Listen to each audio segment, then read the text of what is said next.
Welcome back to the unknown zone. Tonight, it's the middle of the night. It's nearly 5 a.m. here. So I guess maybe not the middle, but it's late. And woke up, couldn't sleep.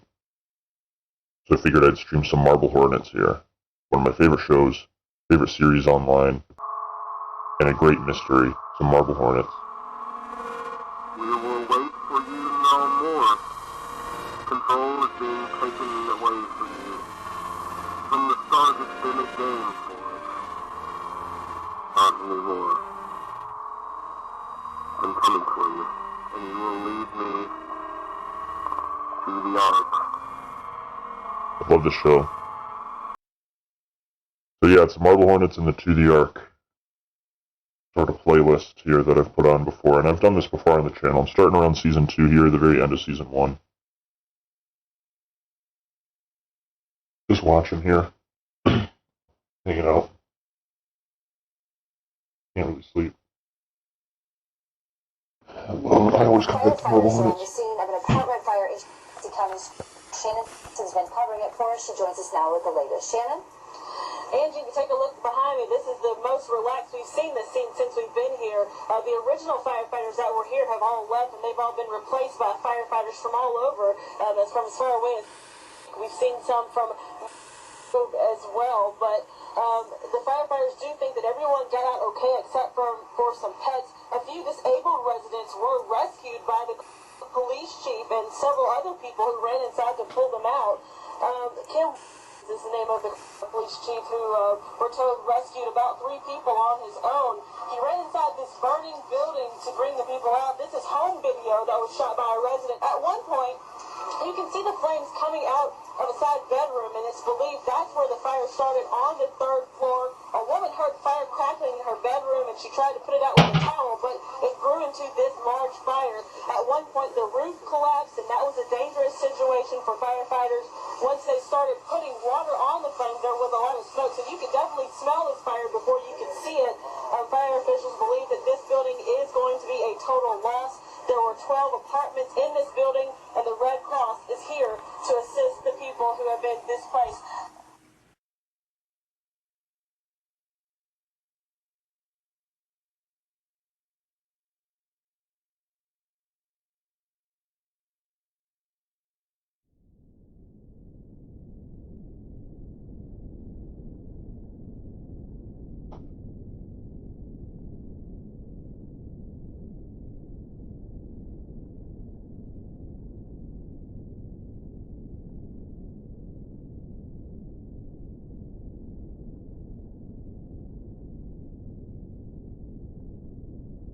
I haven't thought about it in the past week, and frankly, I've been feeling a lot better. My memory's better. I'm not as paranoid. I'm not looking over my shoulder all the time like I used to be. So I think that this is for the best. So this is going to be the last entry that I'll be posting.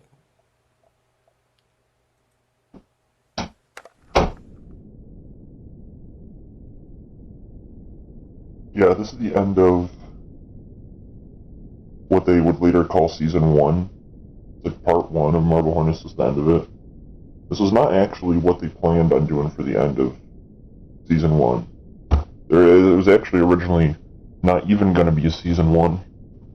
It was just going to be the end of the series, where he's driving down the road, camera starts to malfunction, see the operator standing under a streetlight on the side, he keeps driving, and he keeps seeing it on the side of the road, like, what the fuck, you know?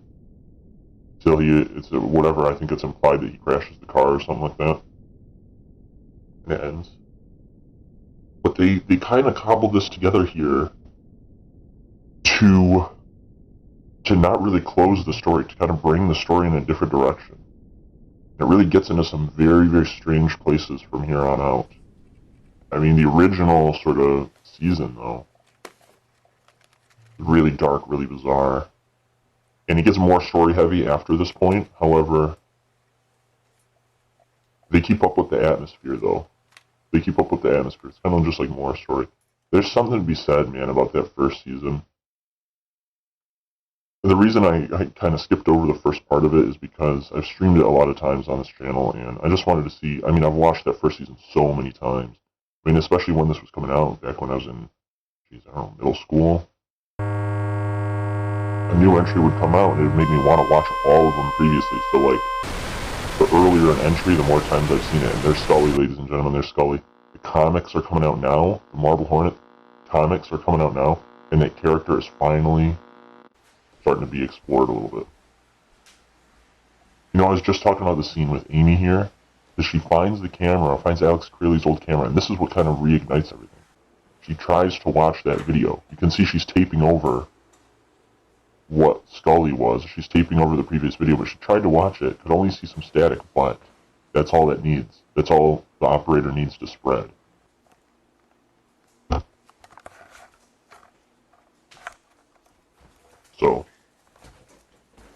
So when did this happen? What happened? When did we get a camera? Alex, come on. We don't have a camera. Yes, we do. Where did you find that? It was in the closet. There's a tape already in it, but when I tried to watch it, it was messed up or something. I don't know. That's probably just my old camera from college. I probably stuck it back in there when we moved. Just gonna sell it. But I thought we didn't have a camera. Look, doesn't matter. I'm gonna sell it. Just please put it back. Stop recording. Fine, I'm not recording anymore. You can still see the light. Are you okay, Alex? I'm fine. Just put it back, please. You're in a really odd mood right now. Fine. Yup.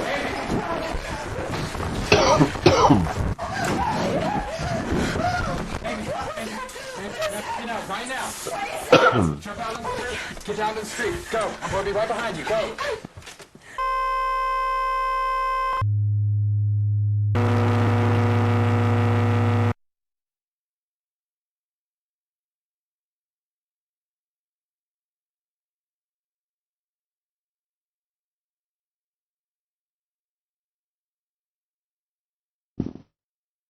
Yep. So, the thing about that is, and Alex says help, and he's shipped that video to wherever Jay was staying at a hotel, which is like, how did he know he was at the hotel? And then, well, that's another question, but basically,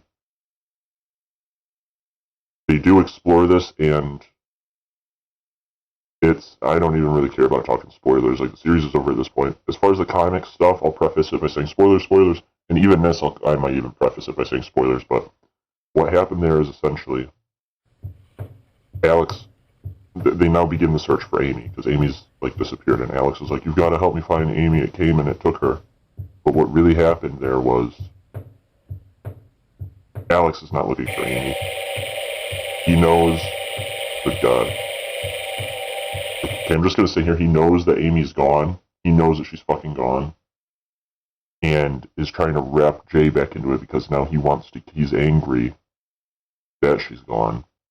And angry that he even had to deal with the operator at all in the first place, is now trying to kill everyone involved with the project, everybody that knows about the thing, everybody that's seen it, everybody that has sort of come under its influence in one way or another, although the operator is just using Alex to get kills, basically, to get a kill streak.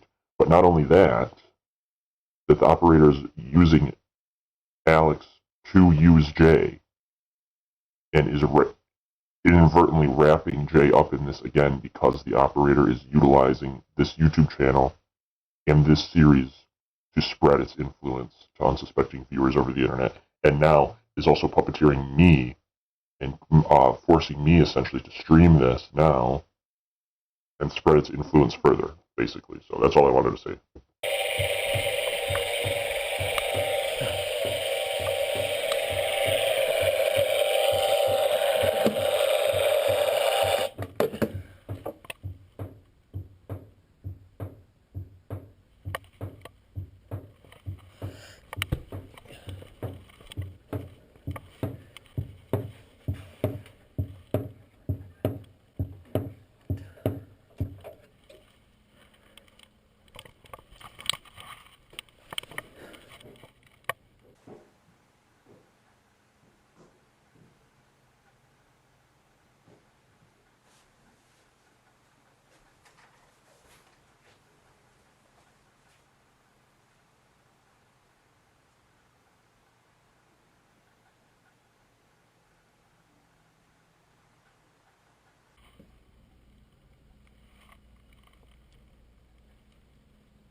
I love these shots. This is obviously a reference to the introduction video, the first one. And so this is actually the first episode of the second season as well, because it is kind of like the opening. It was like the introduction to the rest of the series. So this is where season 2 begins. And season 2 is like a self-contained like puzzle box, where he wakes up 7 months later, no memory, and then, but he finds all this footage, basically. There's this thing with the hotel that's going on. Obviously, you guys are going to see he meets Jessica, wakes up 7 months later with no memory, doesn't know who Jessica is, she doesn't know who he is, she doesn't have any memory either. Once he finds this footage and starts going through it, he realizes everything that happened in the past 7 months. So the first half of season 2 is the quote-unquote the present, like these moments. The second half of season 2 is the past, what happened 7 months before this. And it's interesting kind of going backwards. This is how this season almost plays out backwards, but it plays out in a sequence because Jay is now learning that this stuff happened to him as we are learning, So it's very kind of interesting sort of storytelling that they did with not only the nature of video cameras, videography, and capturing things on tapes, but also the nature of like human memory and the human mind and how those two things interact too. That as well as the internet too. So it's kind of like a story that is different chapters of the story are suspended out in different parts and sort of disconnected. But if you zoom out and sort of you have to mentally sort of place these scenes where they belong. And then you start to realize, and that was kind of the genius of Marble Hornets, that it encouraged you to participate in this world outside of the actual videos. Like, you watch the videos, you sit down and think about it, you're like, you watch more, you sit down and think about it, and it just sort of invites you to participate from this other level of, like, you have to actually sit down and think about it in order to go, oh shit, like, that's what actually happened. And it's engaging and interesting when you're watching it and you don't know what's going on. But after you realize what's going on, you watch it again, it's like, wow, this is fucking genius, It's kind of like Twin Peaks. It's almost like Twin Peaks in that sense, except, like, just the good stuff. Like Twin Peaks, but, like, no, like, teen drama,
And not to take away from Marble Hornets, because there's something specific about Marble Hornets, how the world feels so empty. Like, there's really only, like, a couple characters in this world, like, I mean, even just shit like that, like the empty fridge. Obviously, it's a hotel, empty fridge.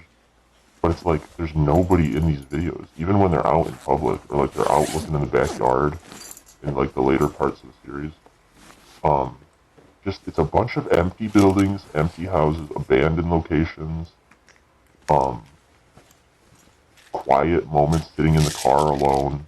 Even, like, on the road, like, there's barely anybody else driving on the road, you know what I mean? There's nobody else in Rosswood Park, it's fucking empty on beautiful days, But, and Marble Hornets really has this atmosphere of its own here.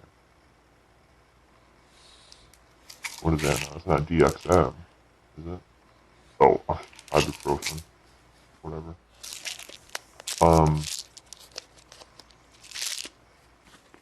so they had, whatever. But I'll tell you this, man, some of the other series that came out, there's Everyman Hybrid, of course, there's Dark Harvest, there's Tribe 12, which is fucking unbelievable,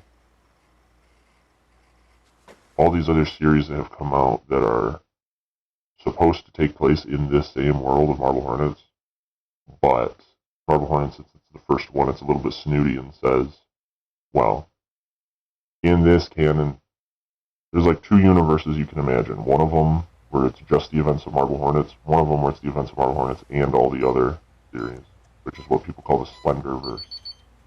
The Marble Hornets is canon to all of the other series, but the other series aren't quote-unquote canon to this one. Like, what is canon, though? Like, they made this on no budget or anything else. It's not... This is something that came out that was kind of like a feature film or better, except there was, like, no copyright with it. I mean, that's why these other series popped up in the first place. People wanted to participate in Marble Hornets. It was inviting people to participate, and they did. And it expanded onto multiple storylines that would cross over with each other and stuff like this. It's fucking awesome, obviously.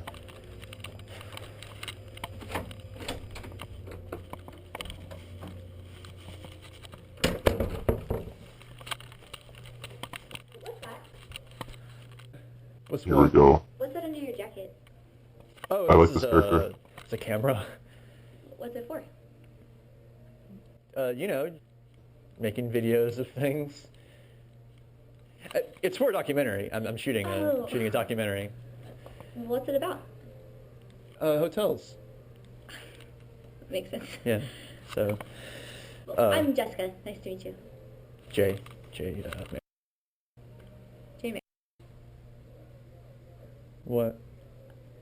Just sounds familiar. I don't know. How so? Have you been in something I've seen? Unless, I've done something I don't know about. It's I guess it's kind of a common name. But yeah, I mean, I gotta get going. Oh, so yeah, it was sure. it was nice to meet you, though. Nice to meet you. Yeah. Yeah, I like that character. And the comics kind of partially get more into Jessica's story, too. And Jessica was a part of this show that I didn't really understand when I was younger. Like, it is they're staying in conjoining rooms, it's like, and they don't know how they got here and stuff like this. And it's like, Jay has always been, like, struggling alone in this series, and this is the first time that a character is introduced that is kind of, like, going through this with him and experiencing a lot of the things that he's experiencing. And later on, obviously there's Tim and stuff like this, but besides Jessica, the only other character has been, like, Alex, And so it's nice having Jessica in, and it almost felt like it was supposed to be, like, a love thing. It made me frustrated when I was younger, because I was like, why does every fucking film and every story has to be, like, they fall in love and shit like that? But something I like about Marble Hornets is they didn't make it a love thing. But it seems like they didn't really know what they were going to do with the character of Jessica, because there's like, okay, we've got to help her, we've got to save her, right? And part of the mystery ends up being what happened to Jessica, and that's actually a big part of it. And a lot of the characters care about Jessica because, I mean, they're all innocent. Nobody deserves to be wrapped up in this, but least of all Jessica, because she has, I guess she's Amy's friend, right? So that's how she got sucked into it. But it's like, whatever. Why should I care about Jessica? I've asked myself a couple times. And that's why I was not expecting the comics to focus on Jessica. And there are other stories to the comic besides the story of Jessica, but I'm glad that she kind of, and I'll say spoilers here as well, when the series initially ended, Jessica kind of had to inherited, like, the burden of all of this, And Jessica was like getting better, but like was on her own. And hopefully it was kind of left up to like hopefully Jessica forgets all of this, or else like You just stick them in the back. or else Alex might have had a point that like Hotel Hermit. A what? you needed to kill everyone, you know, because like as long as she's out there, it won't stop. And so that is kind of Well, you know, something that is I guess not. explored. What are you doing here? You've been here for a while. It's my house. A hotel? No, not like my house. It's being renovated. Oh. So like I'm staying here until it's fixed. So yeah. I mean, what about you? Like, you've been here a while. Got kicked out. You got kicked out. So I'm just like here till I find a new place. Oh, okay. Why'd you get kicked out?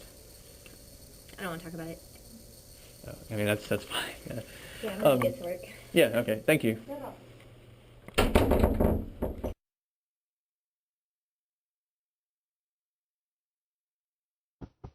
Dude, I can't believe she got kicked out. That's so fucked up. Of course she didn't get kicked out, actually, but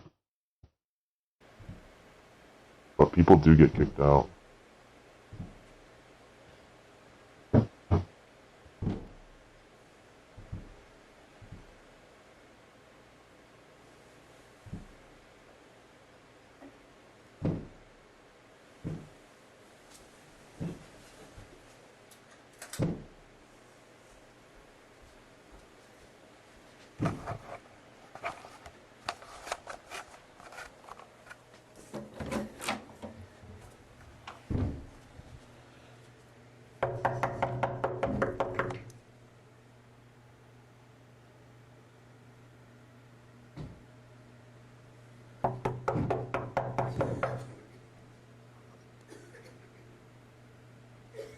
What is it?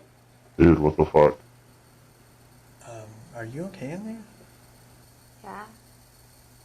I mean, I just heard some loud noises out there coming from your room. I just woke up. Really? Yeah, why is there a camera in my face? Oh, yeah, I was just shooting some stuff in here, and Yeah, she is kind of good looking. then I heard these noises coming from your room. I'm gonna go to bed. Damn. You have the light static, which insinuates that it is nearby, or its influence is like in the air somewhere nearby, you know? Its energy is present. Faintly. Faintly. See, like he says, oh, Jessica's hiding something from me. He's hiding something from Jessica and lying to her, dude, and saying like, oh, my house is being renovated or fucking whatever.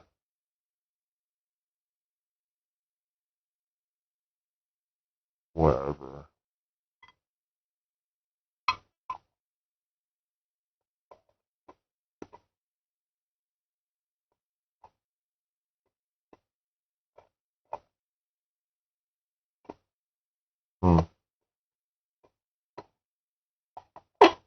Oh yeah, Rosswood Park, yeah. That's right. This is where Ross. Look at this fucking empty fucking place, dude. With wide sky. Like where I live, we have a lot more trees, and you don't see shit like this. Like the wide open sky. I mean, sure, there's a lot of trees right there, but like, it's just different where I live. There's no openness like this. There's like big fields and stuff like this, but it's not so flat, you know. Wow, man, look at this. It's an empty world, dude. It's an empty fucking world.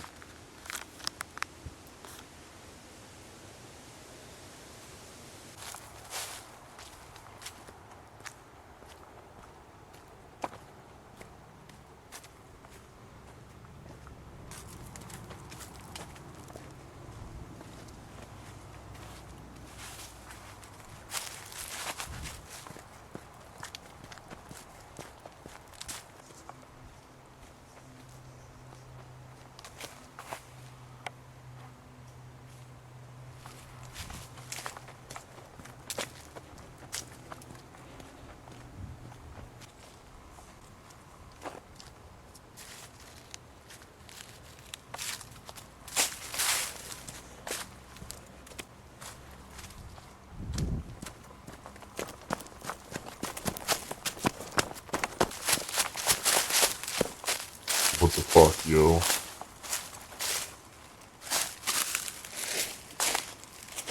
A big thing that was huge about this show is that there was not until much later in the series, did the creators actually say, yes, we're behind this, we write it, we shoot it, we edit it, and we're planning things for the story, and we're glad everybody likes it. No. For the longest time, for the majority of the series, there was nobody knew who made it. People thought it was real. There was no information on it at all, and there was even a Twitter account from the character of Jay who was saying, oh, I'm going to upload a new video in the next couple days here, like something big just happened. People go, what the fuck, dude? It felt so real. And it's like, let's say this was real, right? Let's say this actually was real. It would be, to the people that watch it, it would be as real as it was with this not being real. Like, people were so convinced that this was real that it was as real as it would be if it was actually real and people were watching it. You know what I mean?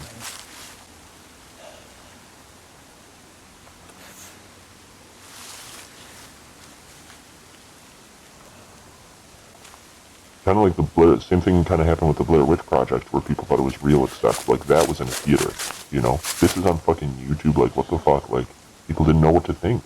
And something like this had never been done before.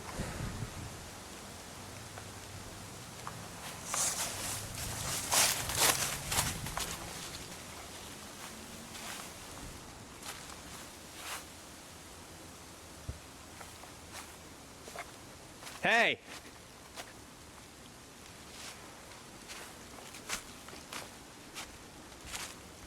Excuse me.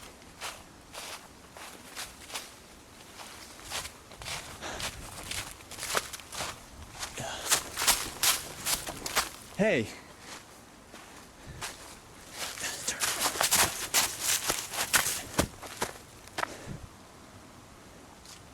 Excuse me.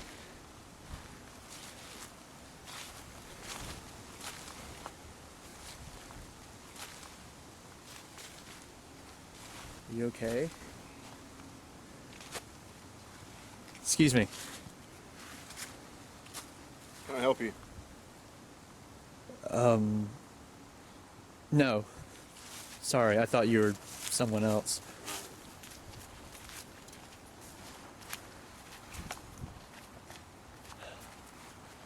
Damn.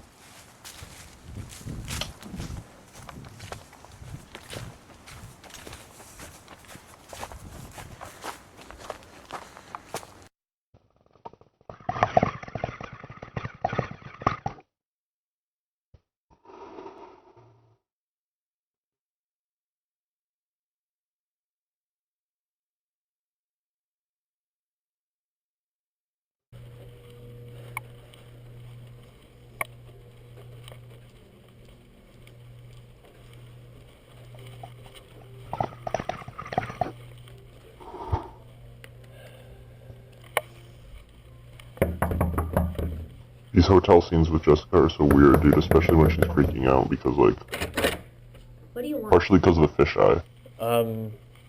Nothing. Like, Well, GoPro. okay, this might sound weird, but do you know anything about the parks around here? Parks? Yeah. I mean, there's a few of them. Any in particular? The one, it's off of, what's the road? It's called, Rosswood Road, I think. I don't know. No, wait, it's actually called Rosswood Park. It's pretty big. Have you heard of it? I mean, I may have been there as a kid, but nothing comes to mind. Nothing at all? No, why are you asking? I'm just curious. I mean, I just got here, so I'm looking for a good area to start looking for an apartment or something. Just got here? Yeah, my job relocated me, and now I'm just looking for a No, place to... you told me your house was being renovated. No, I didn't. Why would I say that? Yes, you did. No, you must have misheard me or something. No, I didn't. Never mind. I'm sorry. I'm obviously bothering you. I'm just gonna go back to my room. Hey, What? Have you been feeling alright? Yeah, why? Nothing's up. I mean, I haven't been sleeping that well, but I never sleep when I'm in hotels. You haven't been having any kind of like memory loss or anything, have you? No. Alright.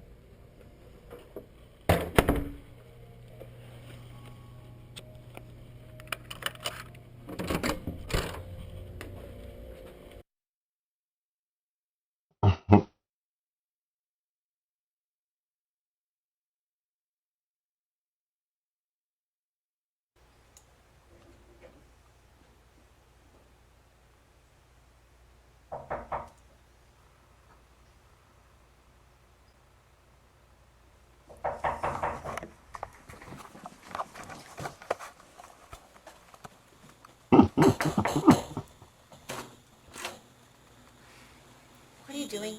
This is insane, dude. Just seeing who's at the door. With a camera? Well, I mean, I had it in my hand already. I was Look, doing Jay, some filming. I know you're lying. First Dude, you she told me looks some fucking stupid thing about a insane, dude. Hotel documentary. And then you told me your house was being renovated.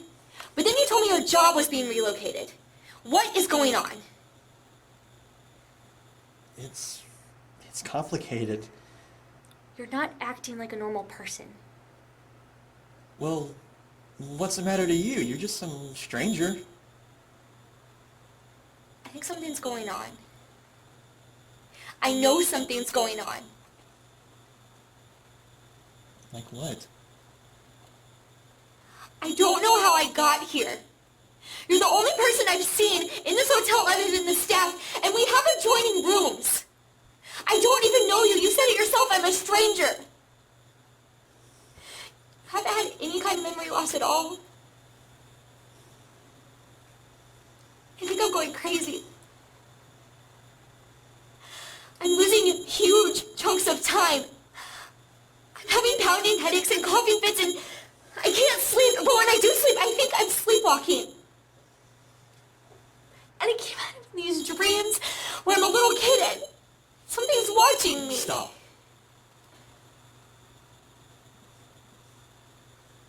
What? Yeah, what? Look. He just said stop just because he wanted I'll her tell to you shut everything. up. He didn't have a follow-up, just stop. Just give me a few minutes to get it all straight in my head. I'll be in there soon. You should probably start packing some things, because I'm pretty sure we're going to have to leave tonight. Dude, good acting. Good Leave it acting. open. He should have just told her right then and there. What do you mean I fucking need a second to get it all straight in my head, dude? What are you doing? You're not thinking about this? Do you really, is it really not straight in your head? Like, I get it, but it's like, what the fuck, dude, seriously? Just tell her something. Tell her something, dude.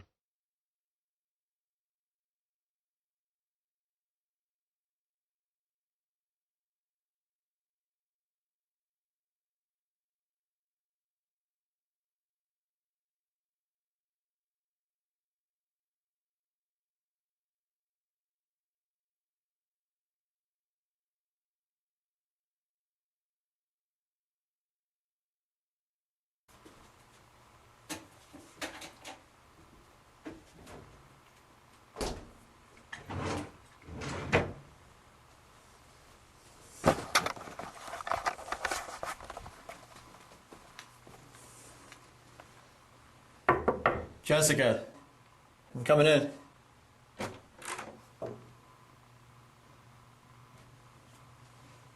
Jessica.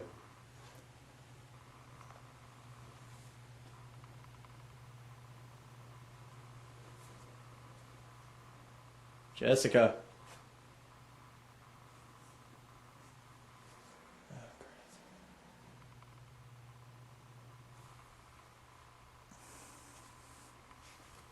What the fuck, yo? What the fuck?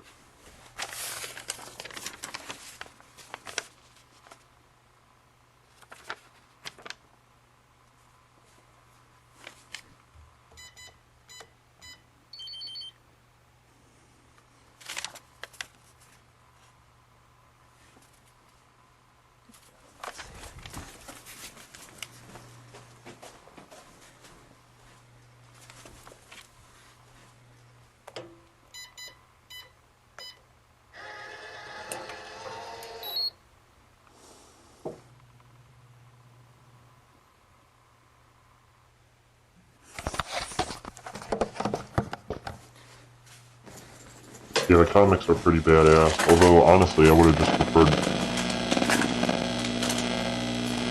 more video. I mean, it's a found footage ARG.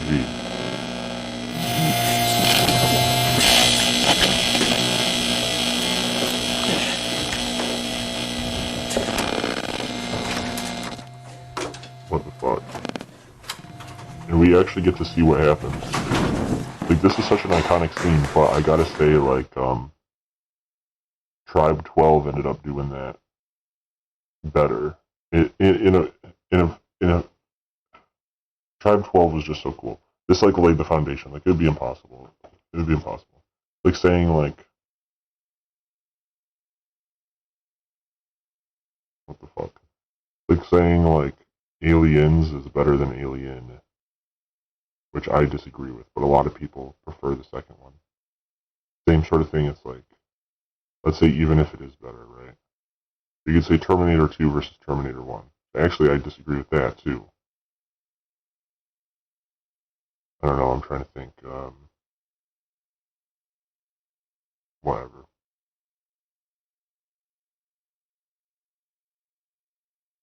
Great, fantastic scene from Marble Hornets, untouchable, iconic, unbelievable, and will go down in history. And then that, you can definitely see the influence that that scene had on Tribe 12, for sure.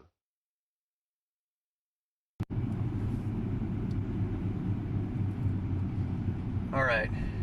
It is Wednesday, April 21st, 2010. 2010. It's 3:56 p.m. Right now, I am on my way to the return address here that was on the package that was outside my door a couple of days ago. I've more or less been driving non-stop since I got the package and watched the tape that was in it. And I think I'm getting fairly close to the address, the return address. Probably say about 15 or 20 minutes away. I have no idea what's going to be there when I get there. So,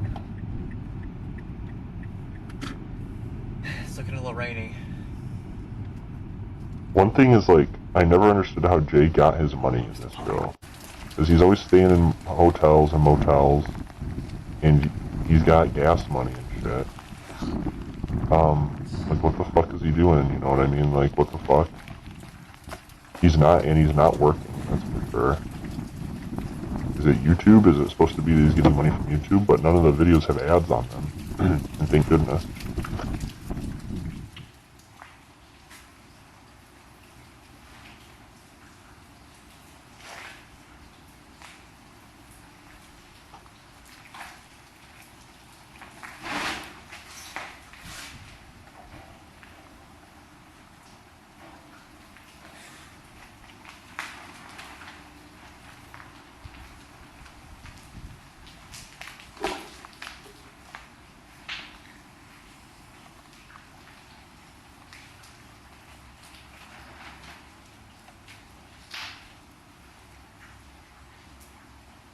Let's go, Marble Hornets.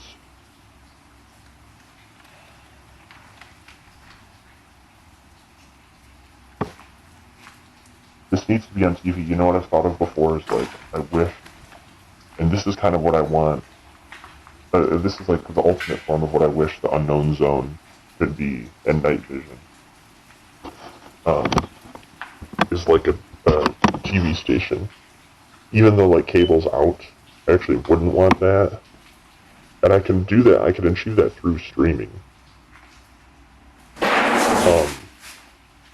But if it was like a TV station that I could let it run all day, like I could just boot up a computer, set it to run 24/7, and just have a big queue of stuff that I can run, whether it even could be my own videos, or, you know, even better than that, stuff like this. And just bizarre stuff, you know.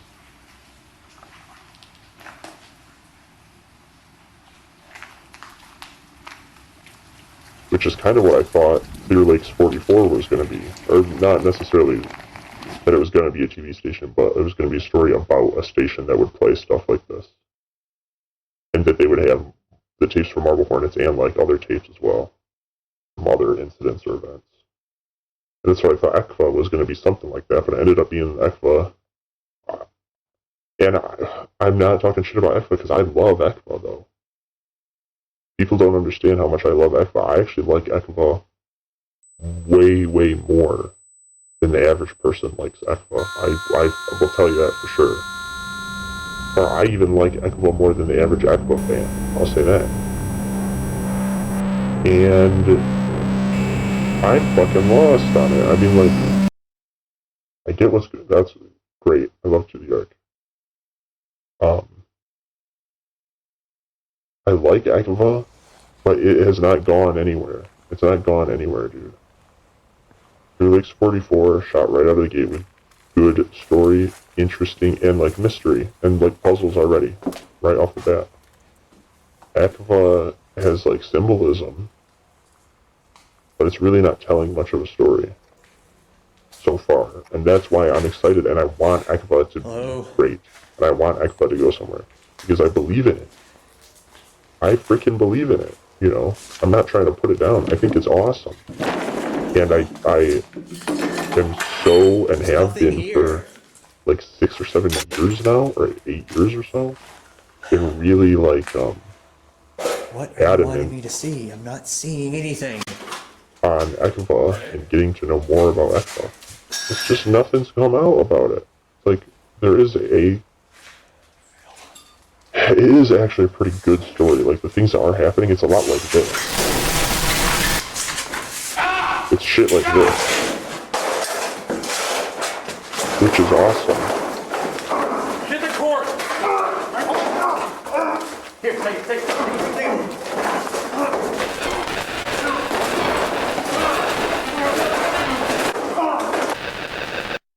It is freaking awesome. Hold on still. What? Give me the knife! No, I'm not giving you the knife. Turn off the camera. What? No, hey. He's not gonna What are you doing?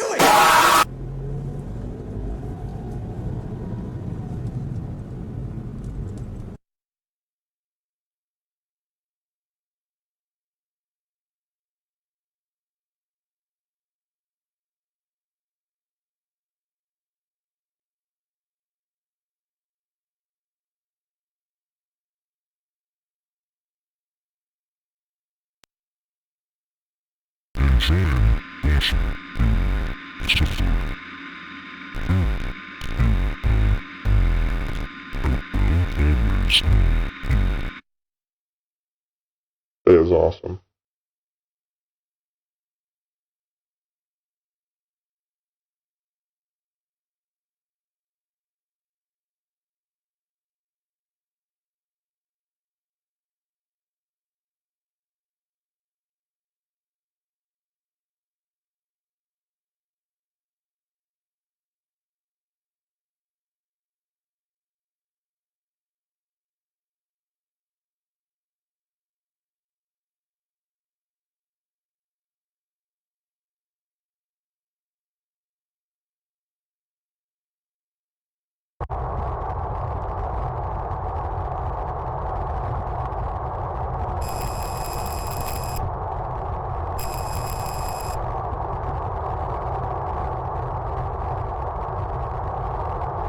Clear Lakes 44 is just amazing, and I think that...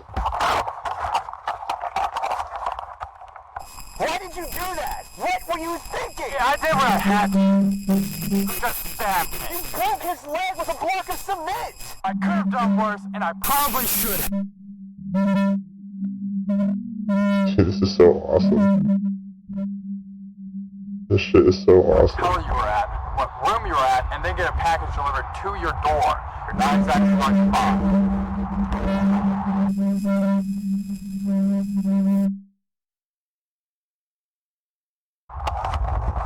What do you want me to do between now and whenever you decide to call me then? Lay low.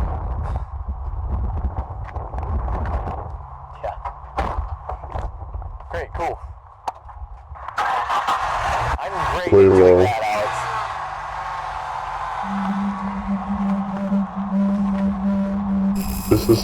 This is something that you only get from Marble Hornets, man. This is something you only can get from Marble Hornets.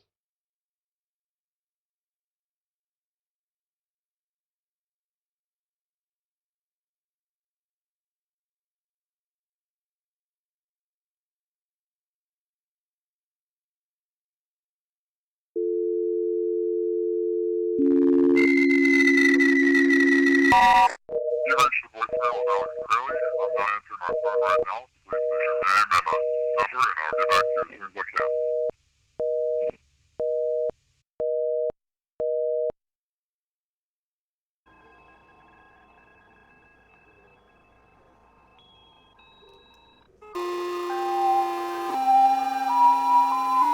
Dude, this is insane.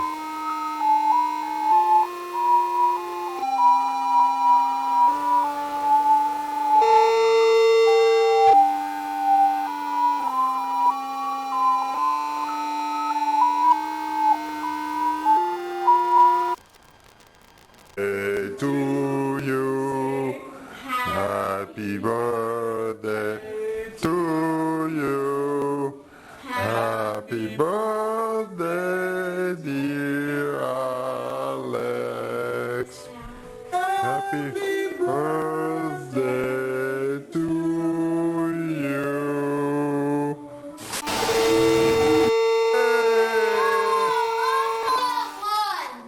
All at once. Very nice, Alex.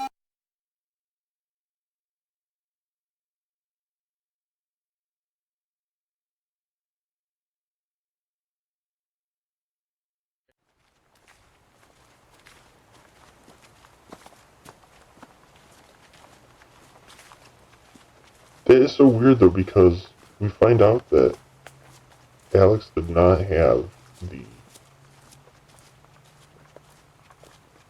This is so cool, dude. He's looking through the footage he found after being attacked. He's on the run. Literally, like, living in his car. And he sees this. He somehow found Alex, and they're walking. In silence. And he's going, I can't believe this happened at some point over the past 7 months. But that video of Alex as a child, it's like... We're almost there. Makes it seem like it got him when he was young, which is not the case. And I always thought of that as like maybe it's corrupting him so deeply that it's... How much do you know about this area? This is so awesome. They say that they hate this story. They say that they hate this story because they were just like bullshitting. They're like, oh, we couldn't think of something to say or whatever like that. And they say, we wish we hadn't done this because it was just some bullshit off the top of our heads, and people take it to be as like an origin story for the Slender Man, and that's not what we were going for at all. And I don't know if that was true or not. I don't know whose idea, the crew, that this line was. But this story to me is one of the highlights of Marble Hornets, and I think like if you dissolved the story and just boiled Marble Hornets down to its visual and atmospheric elements, that this story lines up perfectly with the themes of Marble Hornets. I think the fact that the creators don't know why they put it in there, or don't know why they came up with it, or don't know why they said it at all, is like, this story and this scene is like a fruit that blossomed out of the project of making this story. And it's a poetic sort of like condensed down version of just, and you're just going to have to experience it for yourself, because this is, to me, is one of the highlights of the series, and even though the creators don't like it, it's in there for a reason. The story kind of has a life of its own, and it put this message in the show. When I first moved here, I remember hearing a story that back in the 1800s they thought this place was blessed because everything would grow so fast. They would take their worst criminals, murderers and child molesters, and they would put them on trial before God out here. they would tie them up to the trees, and the idea was that they would get stretched out, kind of like a rack. They never fed or gave them water though, so they would just die of dehydration. Why are you telling me this? They never cut down the bodies. They would just burn the whole tree with them still on it. They stopped doing it though after the kid went missing. And he finally turned up in the area where they would do the trials. He had been dismembered and strung up.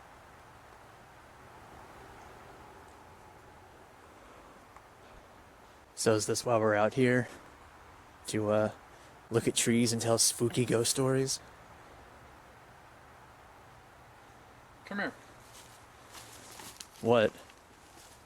Just come here. Wait, hold on a second. There's only about a minute left on this tape. I'm gonna change it real quick. That is insane. Like, that story's the whole tape. Besides them walking in silence and Jay saying, oh, I found this tape and I don't know what it is. And that's the thing, why was he telling me all of that? It's never explained in the story why he told him that. And the background of the creators, they say, oh yeah, we don't know what we were thinking. We don't know what that was.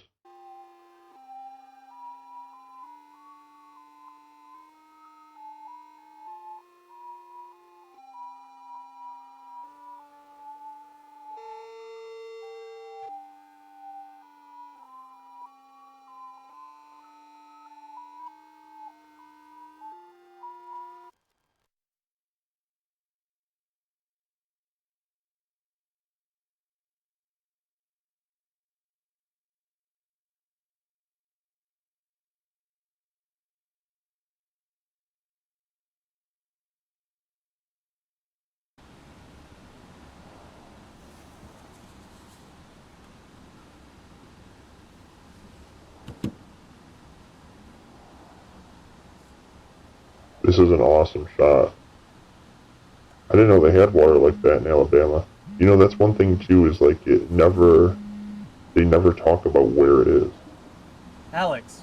The only location I think they ever say is Rosswood Park. It's been over a week. Meet me at Rosswood Park. I heard you. Just, where have you been? Alex. Alright, just hang up on me. This is fucking awesome, dude. He's literally living out of his car, dude. This is what he does all day.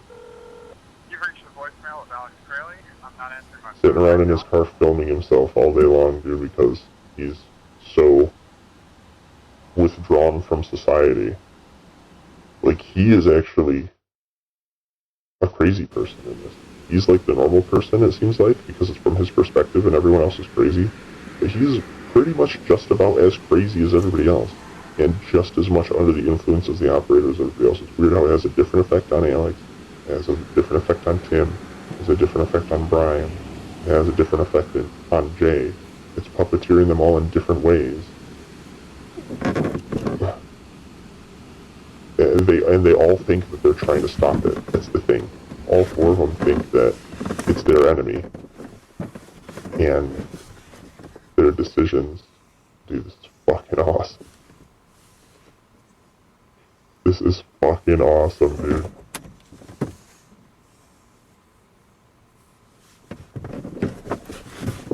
He's filming himself sleeping, dude, in his car. This is fucking so cool, dude. In a parking lot. This is where he lives, man. 40 minutes? What is this guy made of money? He's just buying gas and tapes? Like it's nothing? This is so fucking awesome. I saw a video like this on YouTube where a guy sleeps in his car, because I've done this. I like living in cars. And I like watching videos of people that have to live in their vehicles, right? I've seen this before where this guy's trying to sleep in the back of his fucking truck or whatever, his van. And somebody's like looking in his window, literally trying to get in the car because they think it's empty in the middle of the night. and he shines his flashlight on them and they run away. But I was like, dude, that is real. This is fucking real, dude.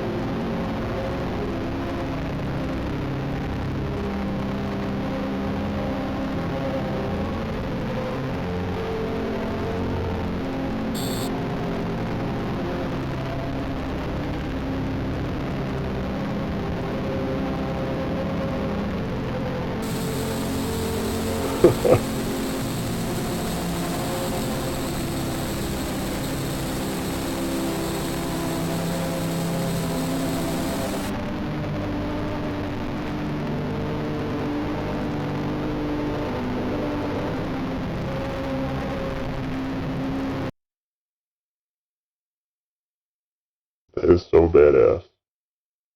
Entry number 40, man. I love this whole arc right here where he's like going back through his footage. He doesn't have these memories, but he has them on tape, literally.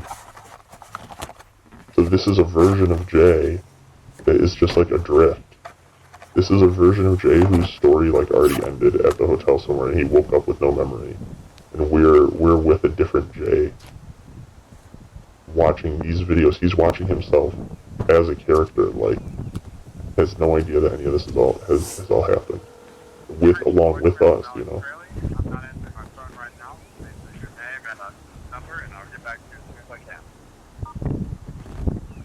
Alex, you didn't actually tell me what time you're going to meet me here, so I'm here whenever you decide to come.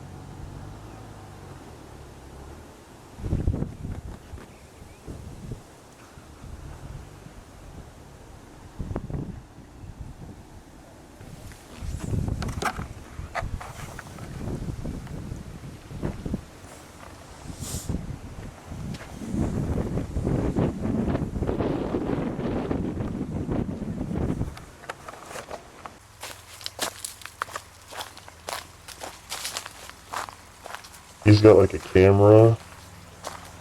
He doesn't even have a laptop in there, does he? Maybe he's got a laptop and a car. And he must have some type of hard drive or something. Or no, he's got tape. Yeah, he's got tape. What the fuck, man?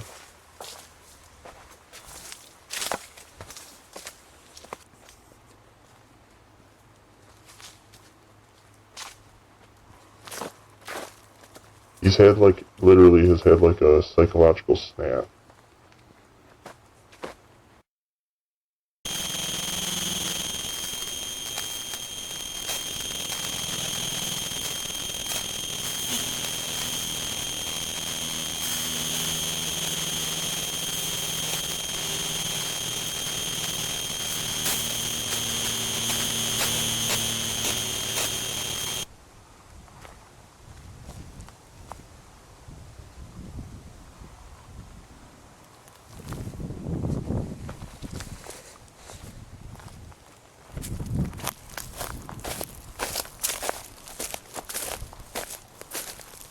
Like, whatever was going on in his life before this happened is completely over.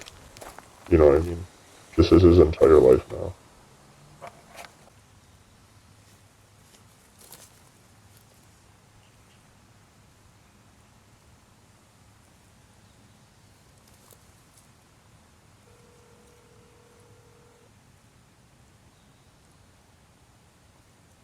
He's not much different from Hoodie, or Masky, or Alex. They've all become fucking drifters. Alex, I'm in the woods right now near where I parked, so if you're here, you're wondering where I am, I'm in here. I'll probably be back out there in about 15 or 20 minutes. I'm not exactly sure where I am, so I'll be out there in just a minute.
so interesting. That's kind of like a precursor to the comics sort of art. And it's interesting. I wonder if there's some sort of in-universe explanation of, like, one of the characters in the world is making the comics, although that's impossible because there's, like, credits in the back of it. That was something that was so awesome about Marvel Hornets, is it didn't have credits. So fucking cool. Completely, like, anonymous posting, dude. And, like, and weird, like, Marble Hornets. Like, what the fuck? People would talk about that a lot. Like, what does it even mean? Like, yeah, like, what does it mean? What does this mean? What does that mean about the series? Like, theories and stuff like this. But, guys, Marble Hornets? Like, what the fuck are we even talking about? Like, this is insane. It's just some dark little pit floating out there, dude. It's fucking is insane and still is and will forever exist and be just will forever exist, isolated out in its little channel floating out there.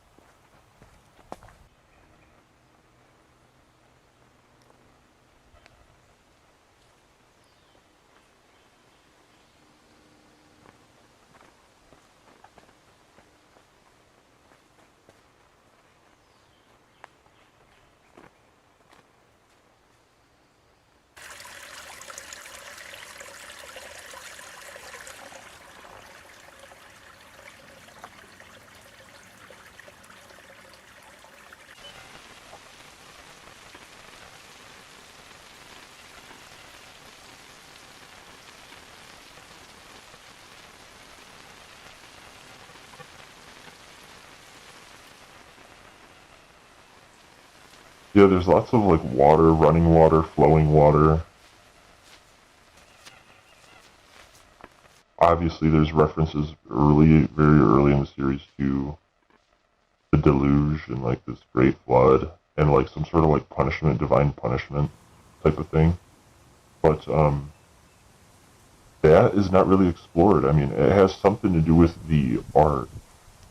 And there's lots and lots of talk about what is the art. Where is the art?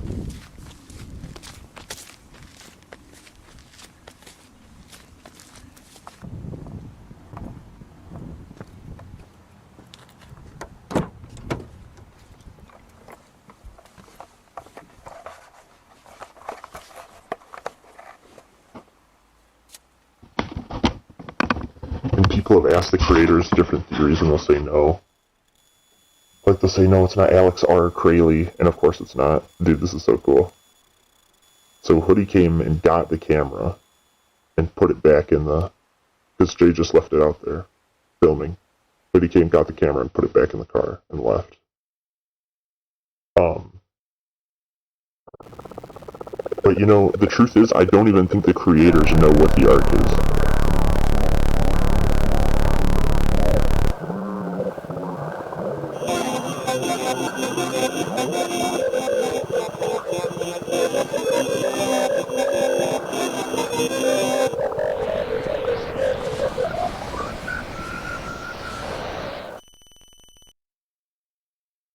They have, obviously they talked about it when they were making it, and I think the three of them have some sort of idea of what they think the arc is, but I don't think they know enough, either individually or even as the three of them, enough to confirm what the arc is or is not.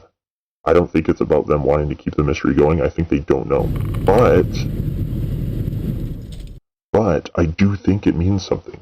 Even though they don't know what it means, I think this series has so many mysteries, is wrapped up in so many mysteries, that the people that made it don't even fully understand it yet. Or maybe they never will. And maybe nobody ever will. I think the arc is real. I know, obviously, Clear Lakes 44 was going to sort of explore what is the arc and stuff like this, but I think you can figure it out by watching. And I have my ideas. I don't know precisely what it is yet, but I will. And I think it is possible to figure it out. And I know that it does mean something and that it is something. And it's not just some wild goose chase of like, oh, they just wanted it to be a big mystery and they just never wanted to. I know for sure that's not that. There is meaning there. But I could believe that maybe they don't know what it is. But either way, there is something there.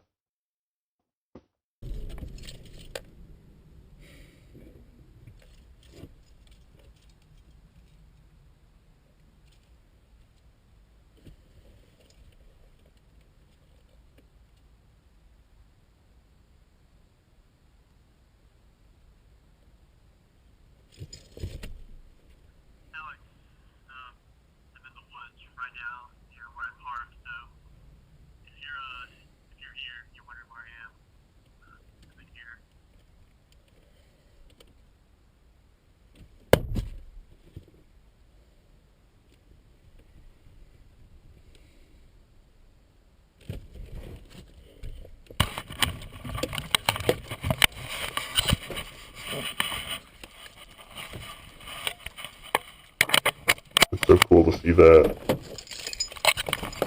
same phone call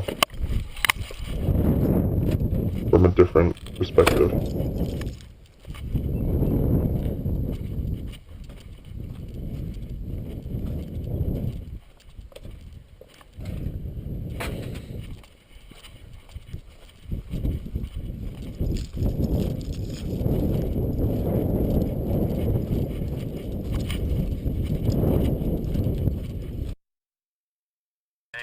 I'm not answering my phone right now, so leave me a message.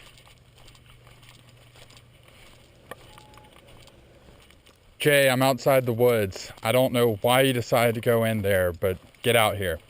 Now.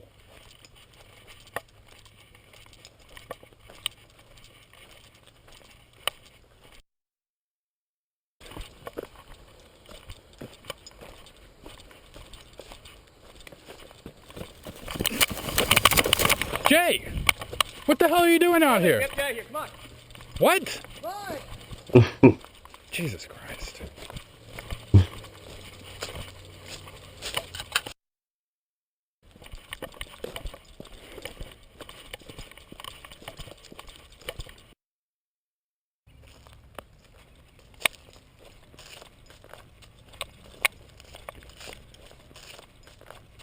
What was that all about?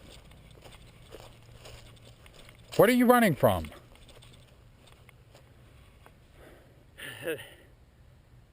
That thing. That thing is in there. A couple of miles in, but yeah. What were you doing a couple of miles in the woods? I don't know, I was tired of waiting on you because you didn't tell me what time you were gonna be here. And, you know, I thought I'd take a look around while I was waiting. And I got kind of lost, I guess. You got lost in woods you've never been in? Yes. Do you at least have the camera?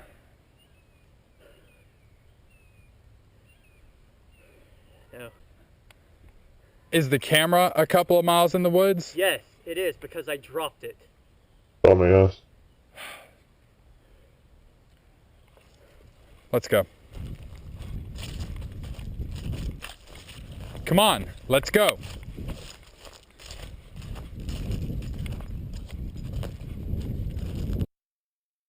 You saw what was on the video I sent you.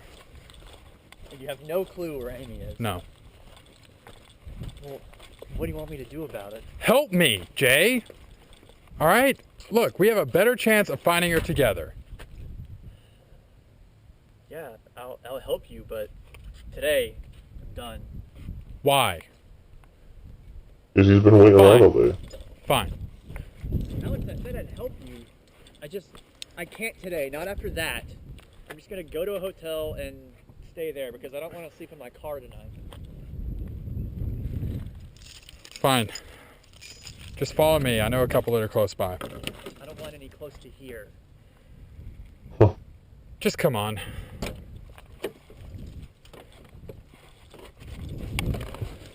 Alex, wait. What? my car. What's on it? I don't know, I guess the battery's dead.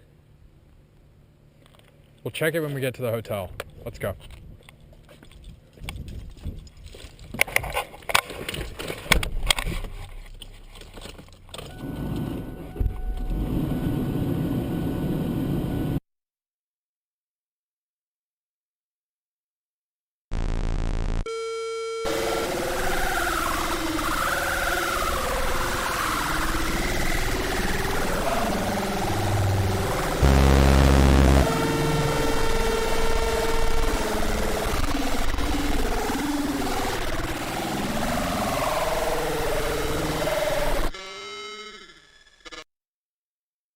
Dude, that was just like a couple of shots of a bench, but it was so fucking awesome. It was so badass. And just like visually distinct. They literally could be making this in their sleep, dude. They could be making this. What the fuck are they doing, man?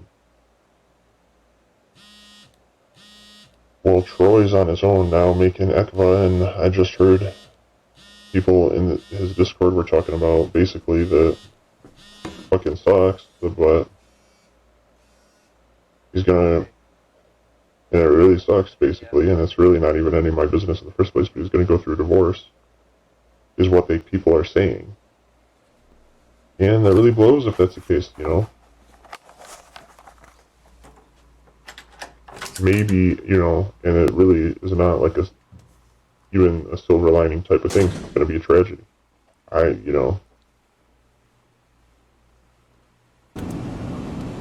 had to go through shit.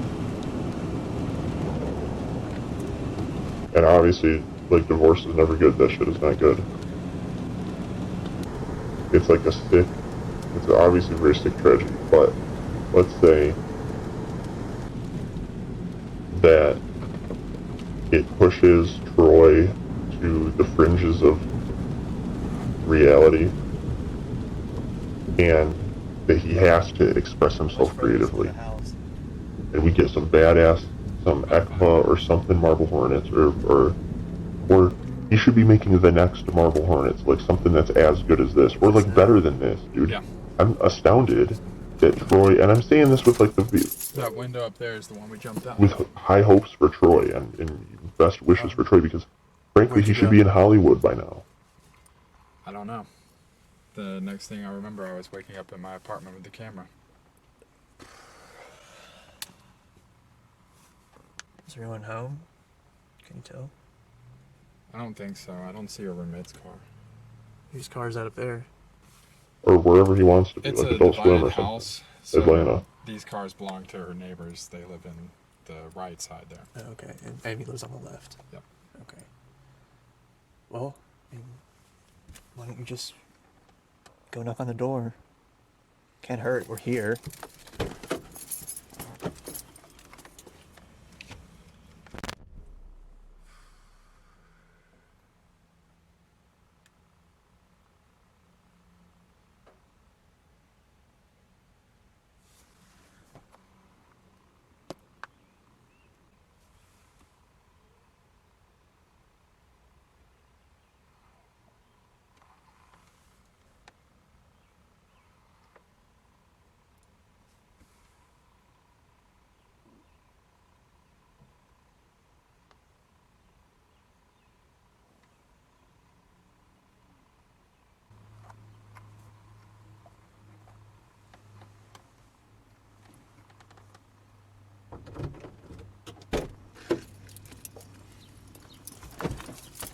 Who are you calling? Roommate.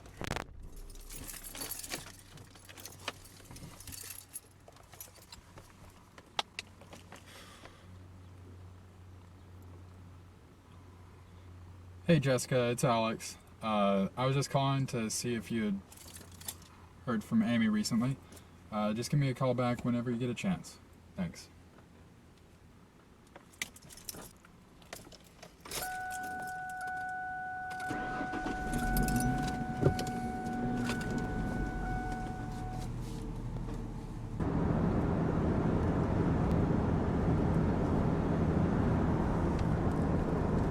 So where are we going now?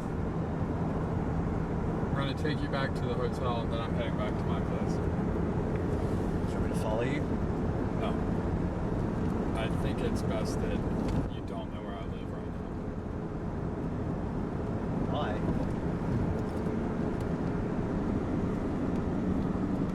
Alright, whatever.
This is so awesome.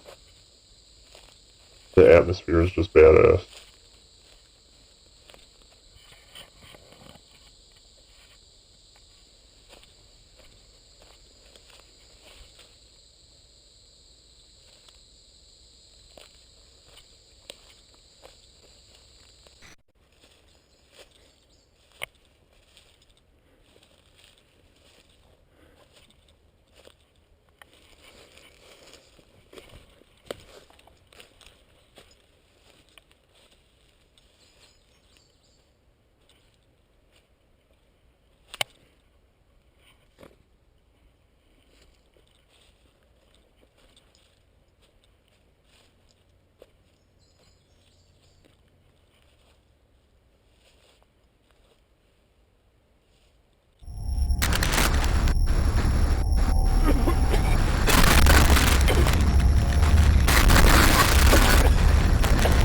There it is.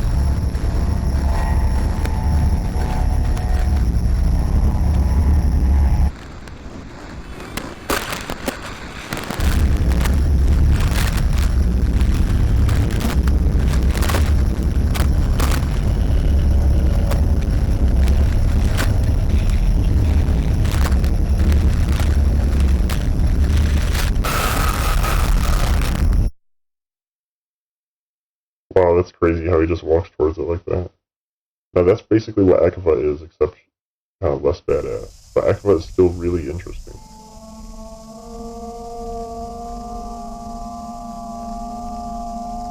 Like, it's better than anything else out there, besides maybe Tribe 12. The Dark Harvest is really good too. And of course, Everyman Hybrid is really good.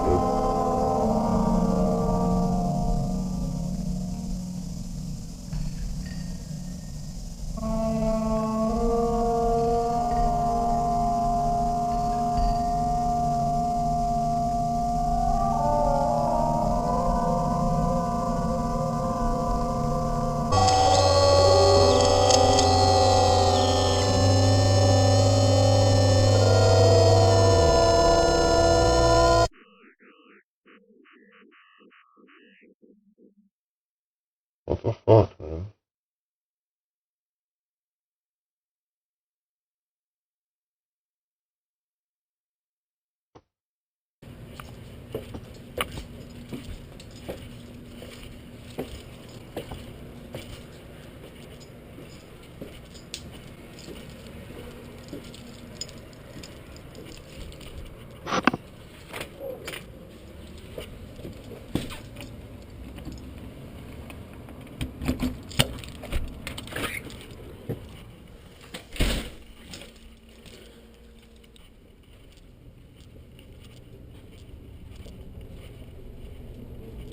And that's something I'm starting to learn as I get older too. It's like it's human nature that is to investigate this mystery, figure out what's going on here, why, and the timeline of events. It's something that's natural for the human mind to do. You know, that's what it kind of like evolved to do. is to sort of put things into place and create known out of the unknown, create order out of chaos, is kind of what the human mind is function is, so. However, I'm starting to realize as I get older that it was never really about that in the first place, and it's about surrendering to the confounding mystery of it and just existing in these rooms and in these places in space and time and taking in the atmosphere and just like hanging out and like being in this world and being in this space and being in these shoes that it puts you in. And this is really what it's all about, is just spending time here and spending time in this world and enjoying it,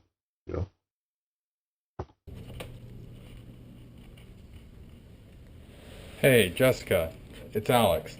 I just wanted to call and let you know that I got in touch with Amy, so just disregard my last message. Thanks. I see. So this is where Alex is staying now, in one room here. What the fuck is he doing? He's completely insane, obviously, as well, which we've known.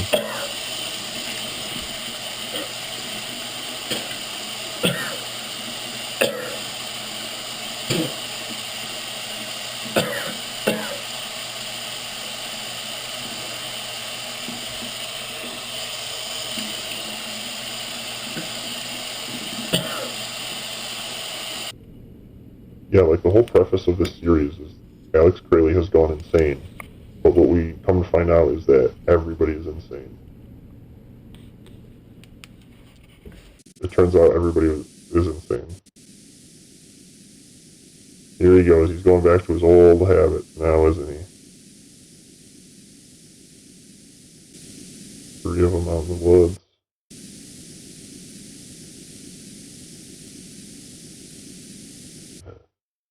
What is the point of this? It's like,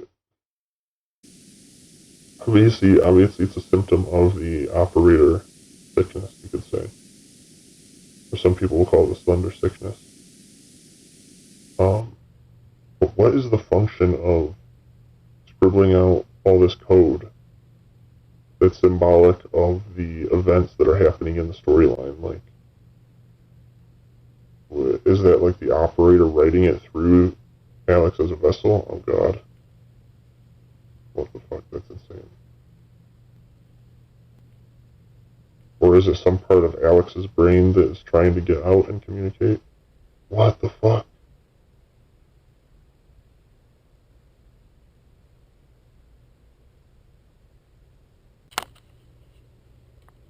Oh my gosh, I love this shot.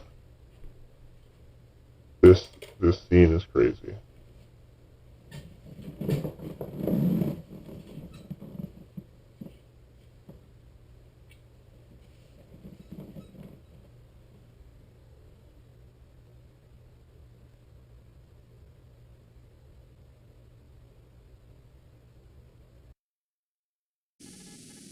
Yeah, right here. With the light on in the corner like that, what the fuck?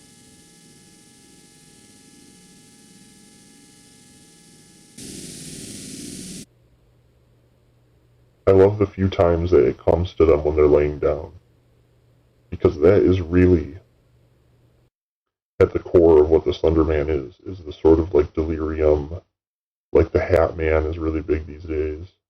The whole Benadryl thing is really big these days. People are finally starting to catch on to these sort of secrets that everybody has known about delirium in the human mind.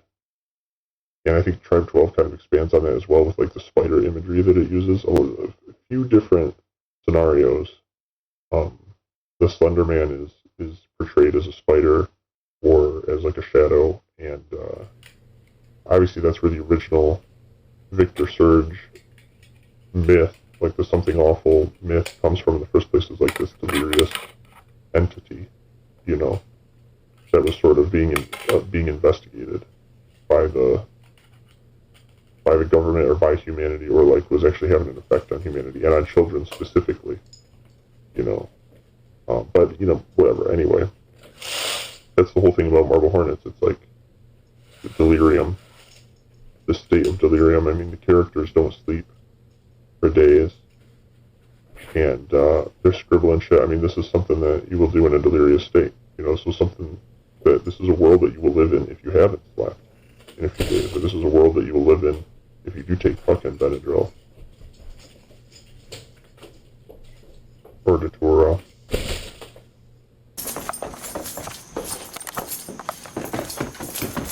And so a big part of that is like it puts you in that sleep paralysis state, and to show it in their room like that, like one of these shadow person experiences, or like one of these alien abduction experiences where it's standing in the corner of your room as you're sleeping, that is something that has always just like spoken to me really. Like when I was young, these stories of alien abduction, or these stories of like having a demon in your room of sleep paralysis in the middle of the night is like really striking, and was an image that kind of stuck with me and kept me up at night a lot of the night. And so the fact that they do that with the operator in this series is kind of like revealing.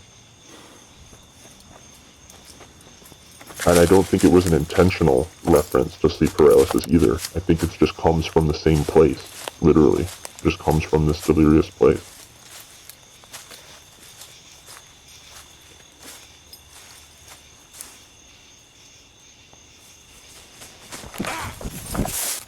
It's fucking awesome.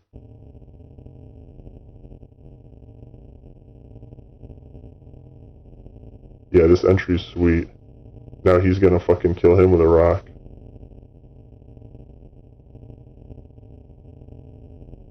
Or break his leg or whatever, but they got scared off. Here's the thing, it's like they were working together. But Masky, that doesn't make any sense, because when he's in his mask form, he's not Tim. And that wasn't Tim, that was Masky. But Masky doesn't get along with, or I guess Masky does get along with Hoodie. Because Hoodie takes his medicine from him. But Hoodie takes the medicine. So Hoodie's cutting himself off from the operators and killing him. And they both got scared away from... It's just Masky's out of place there, because why would he be afraid of the operator? Unless his Masky form is not some brainwashed servant of the operator, and more of like Alex, where he thinks he's trying to... He's being driven by it, he's being moved around by it, and his actions are being driven by it, but he's not quite like... He's not working for it, or at least in his mind he's not. The same with Alex. The same with Jay. And I guess the same with Brian, too.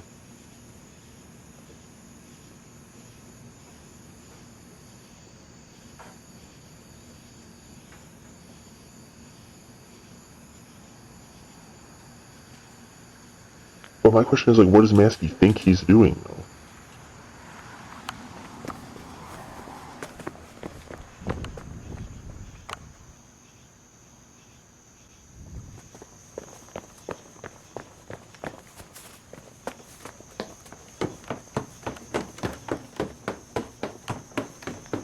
This is so awesome, dude, this entry.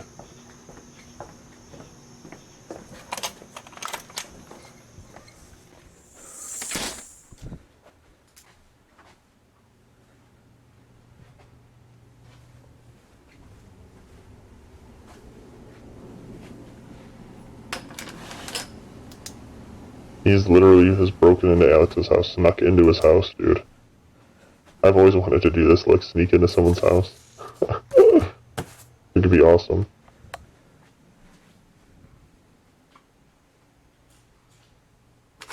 Wow, that's Alex's computer, huh? What the fuck? He left his flashlight. What is wrong with you, dumbass? You just panicked, I guess. You found one tape. Dude, this is insane.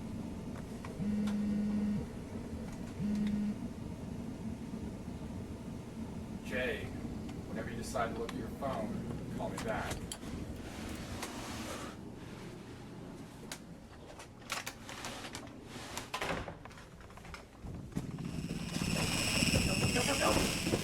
Hey, Jay, you forgot your flashlight. What are you doing here? What is this? Just shut up. Turn on the flashlight. Look out your window. Look out the window. Oh my God. You let it right here. I didn't do anything. You broke into my house. I was taking out the trash. What could you possibly have hoped to find in that amount of time? I don't know. I told you specifically not to follow me home. What now? I don't know. Give me the flashlight. It's not out there anymore. What the fuck?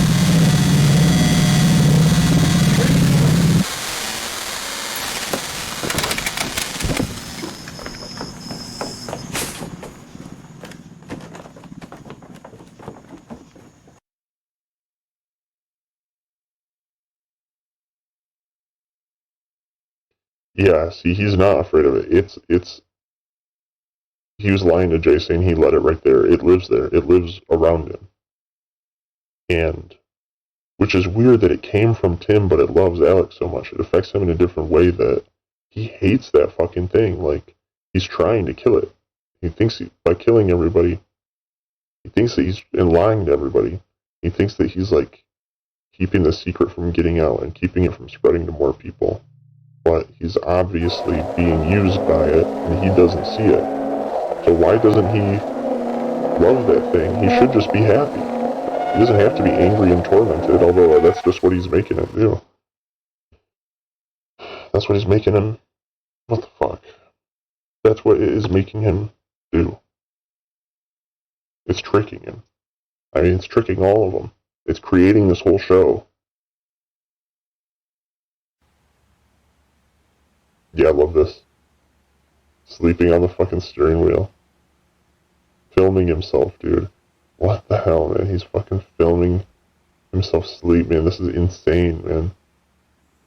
Does he have his car light on, too? No, that's just a street light or something. Gotta be.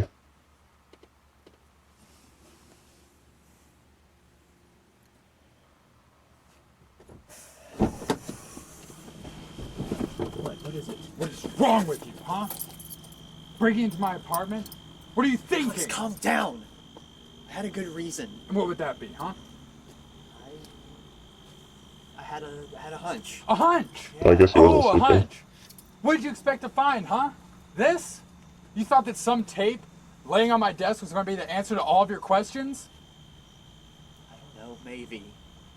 You don't even know what's on this tape, do you?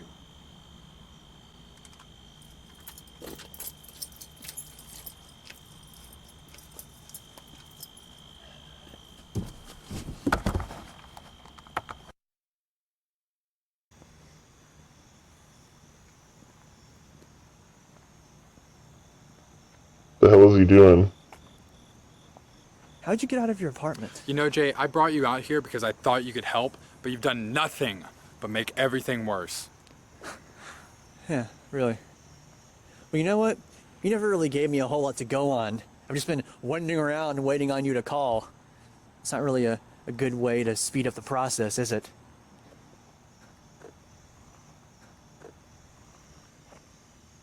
I thought I was supposed to have come out here to help you find Amy, but the way you've been acting recently, I'm thinking the exact opposite. You listen to me. Get off me. Listen right now. It's a little difficult to try to find someone when you have psychopaths wearing masks tracking you down and people are breaking into your apartments. That did not happen before you came around. I wanted to help you, Alex, but I've spent 3 months doing almost nothing. That is your fault, not mine. How am I supposed to trust you to do anything when you're pulling stunts like this? Dude, Still he's done. So much more than you have, he's Alex. living You think on you're the making run. such a huge difference? Yeah, I do. Well, you can do it by yourself. Because I'm done helping you. Good. Great. Maybe now I can do something besides waiting on you constantly.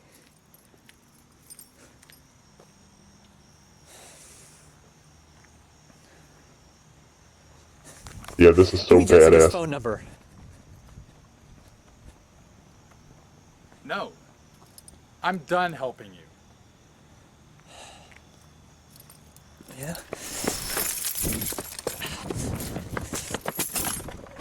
Sorry, it's locked. Guess you can't get your keys. Unless you give me the phone number.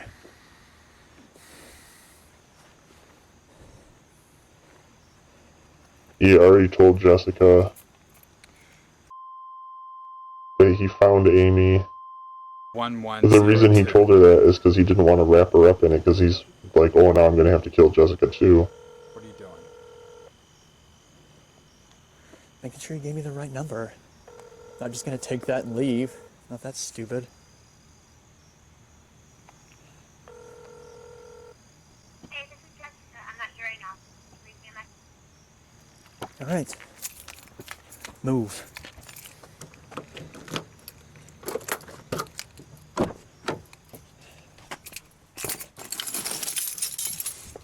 There's your keys.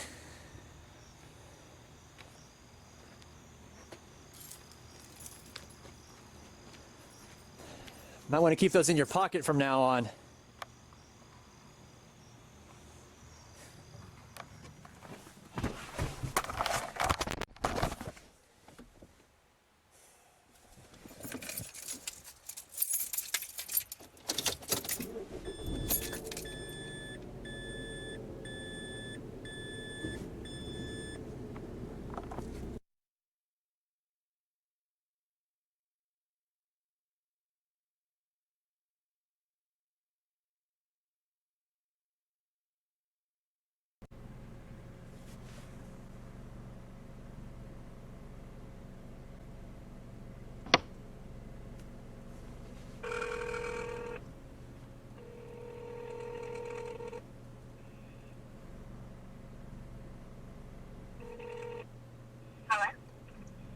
Jessica.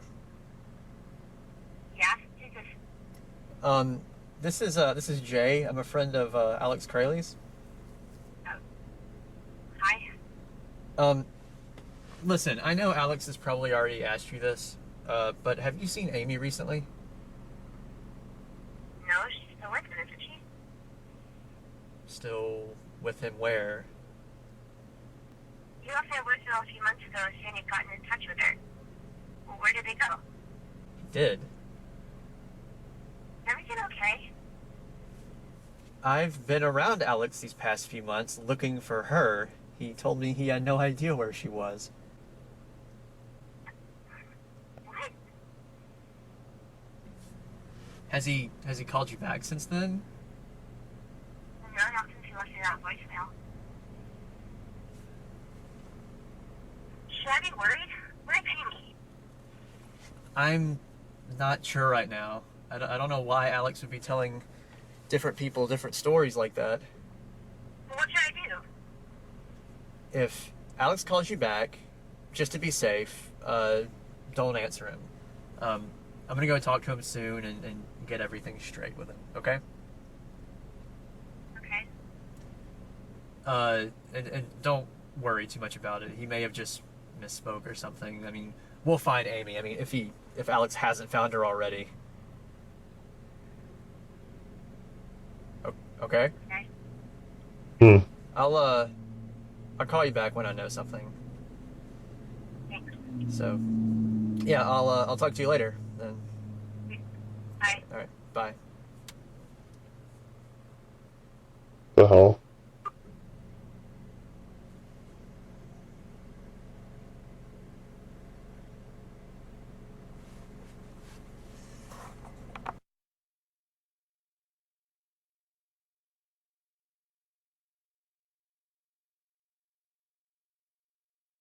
So now Jay feels bad having watched that because he realized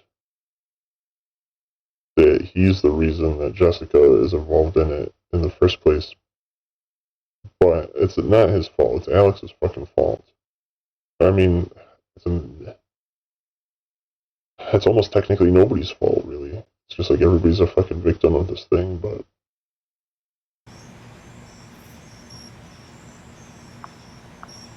But that is such a badass moment with the keys, dude. That is so fucking cool, that scene. Like, anytime they're in a parking lot at night under streetlights, fuck, some shit is going down, you know?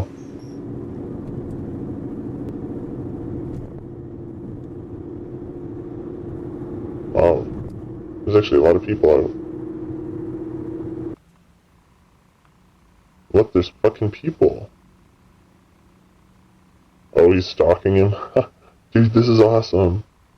This is fucking awesome.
Wow.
Dude, this is so awesome. This season he's like completely living on the run. I mean, I guess he always is, but he's literally adrift. I mean, he's got nothing but his camera and his car, and maybe a laptop.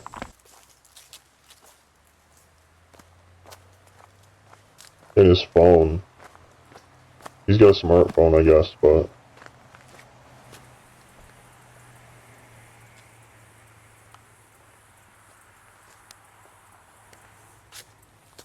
really makes you feel like you're out there in the world, you know? And this is something that I saw when I was young. It made me want when I was younger too. When I was a kid, like, we moved all the time, and it was really frustrating for me. Not, like, I'd get so attached to rooms and, like, buildings. And, like, hallways and even just, like, vents in the side of the wall and stuff like that. It became so special to me that it's like, I was really having a hard time moving. Every time we moved, I had a fucking hell of a time. And now that I'm older, I'm so, like, there's just something inspiring about this kind of story arc of Marble Hornets to me that, like, really made me want to drift like this. And that's basically what I've been doing ever since. I mean, I travel, I'm always on the move. Sure, I make videos and stuff like that, but, I mean, like, this is real, man, you know? Wish I had a better vehicle.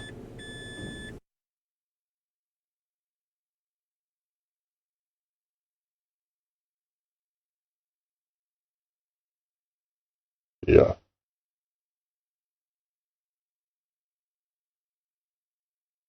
There's something about that tunnel, it's like a rift.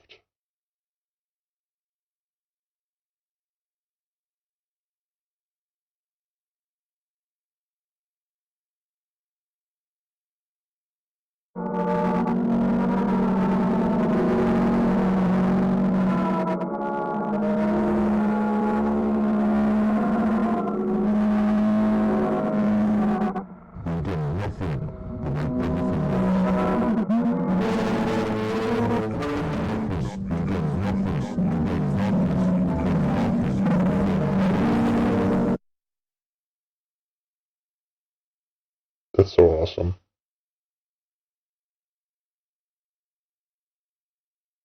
The delirium is real, you know, and I don't know if, really don't think these guys have ever really done deliriums before.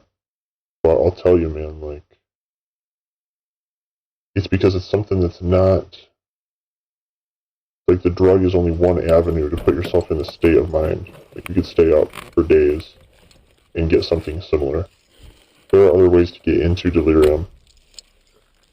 But drugs are a really easy way to do it, you know? Stuff like DPH.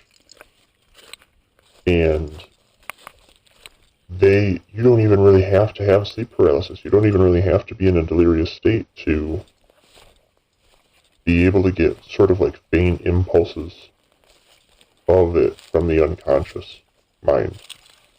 And that is what they've done here in Marble Hornets. I mean, they really have.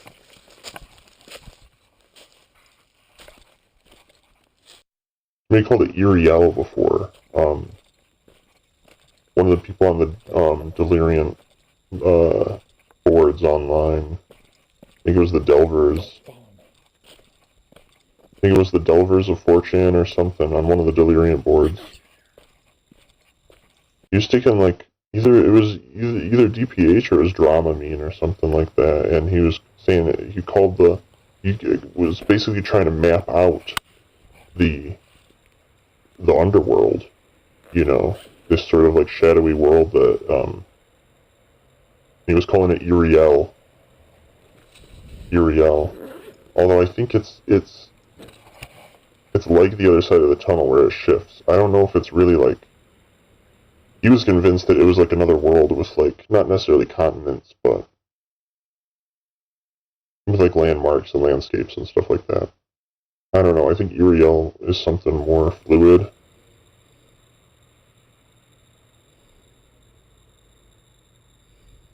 I mean, it's kind of just like the immortal, sort of like backroom space, labyrinth space.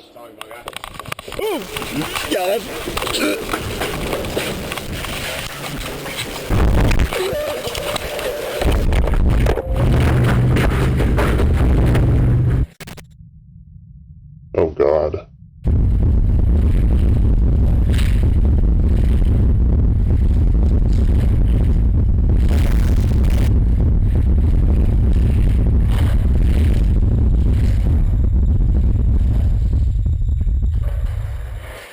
Yeah, this is a big part here.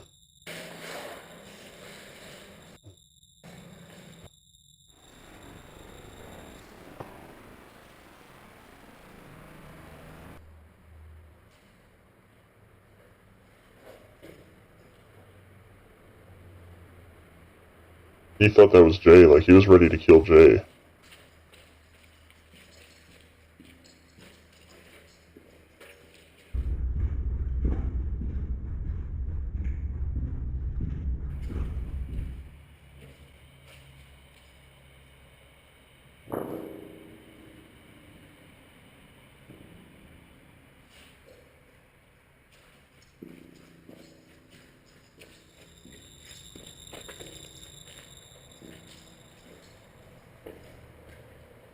think the best depiction of this world, and this is one of the top contenders for like what the arc actually is. Good God. Is basically the brightest light. And this is an area that we see. We actually do see it in Marble Hornets a couple times.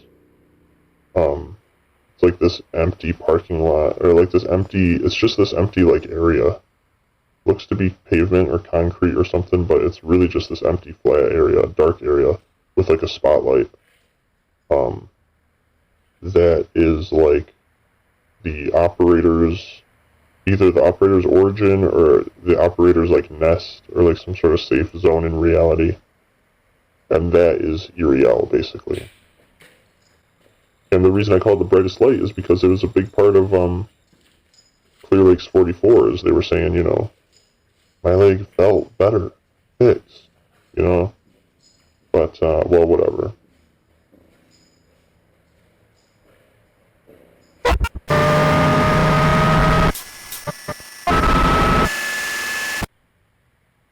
That is awesome, dude. What a shot.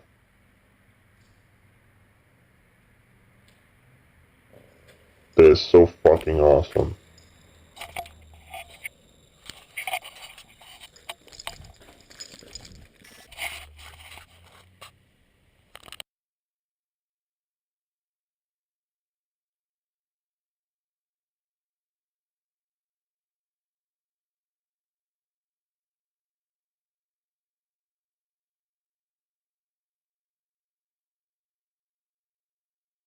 Yeah, that fucking guy is just some guy. I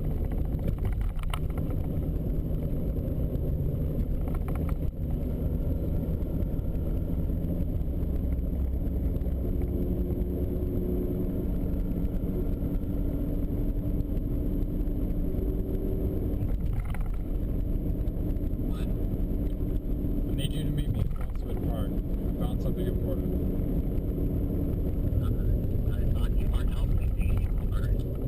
Look, it helps both of us. It's important, it's about Amy.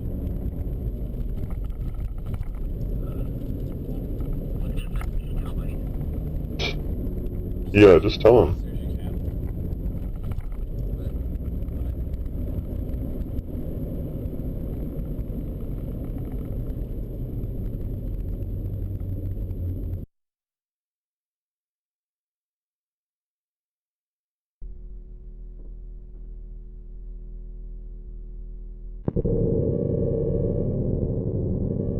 What the hell?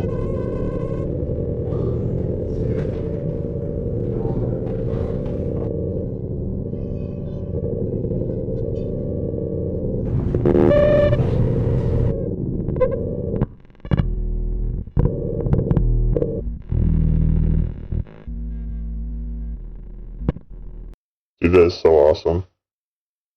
How iconic. So freaking iconic.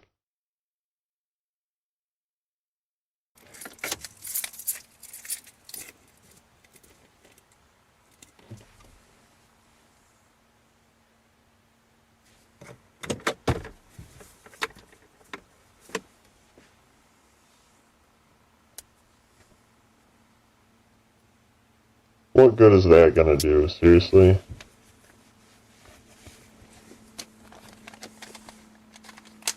That's what he bought to defend himself? I mean, I guess so, like, whatever. I don't think Jay with a gun would be very couth. He's not somebody that needs to be waving a gun around. Kind of a maniac. I'm at Rosswood Park right now, waiting on Alex. But Alex has a gun, so... Got something to show me in here, so I figured I'd give you a call, give you a quick update on what's going on. If you need anything, just call me, I guess. I'll talk to you later. Bye.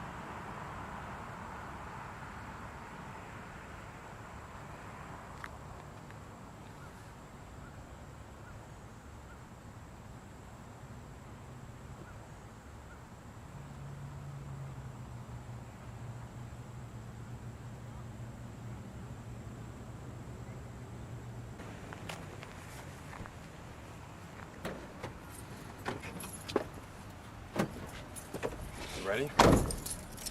Yeah, I guess so. Let's go.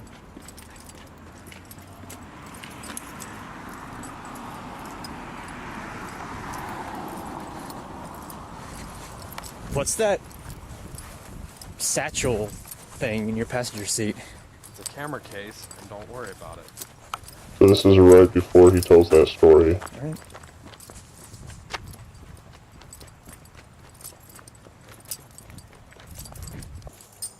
And now is catching up, yeah. To what we saw earlier.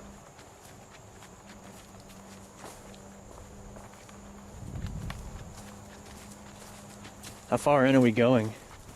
Pretty far. Hope you're ready to walk. Well, I don't really have much of a choice now, do I?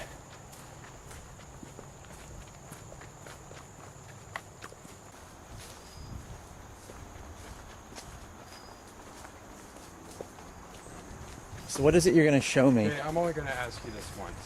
What? Did you take anything from my apartment other than the tape? What do you mean? I mean, did you successfully steal something from me?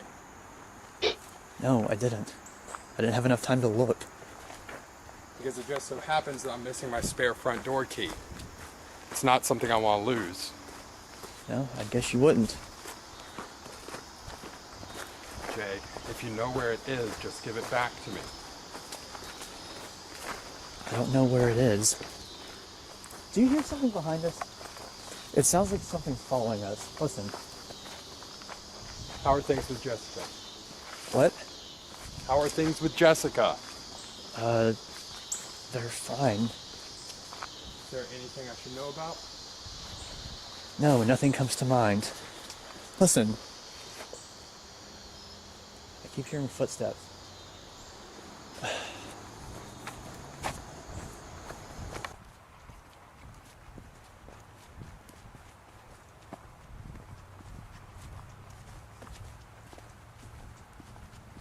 Hmm.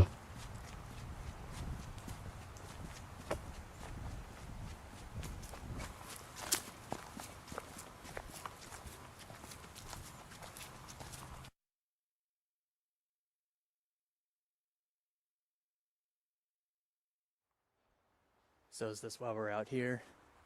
To, look at trees and tell spooky ghost stories? Come here. What? Just come here. Wait, hold on a second. There's only about a minute left on this tape. I'm gonna change it real quick.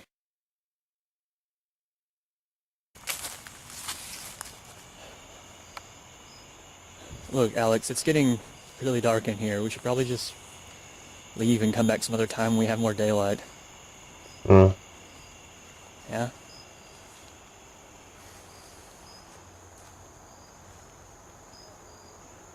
Alright. Next time, bring Jessica. I want her to see it too. Yeah, sure. Damn. Is this the way out?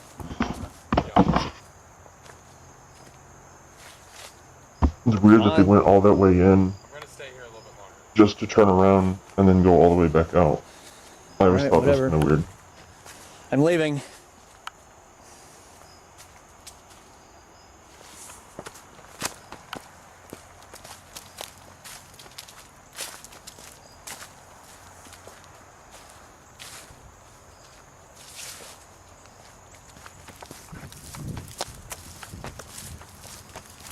Really ought to start doing trip reports on this channel. That'd be so awesome.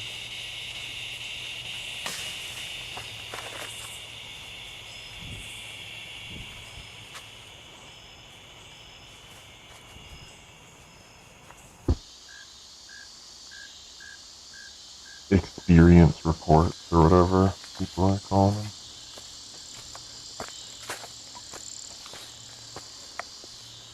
I have my stuff way too fragmented.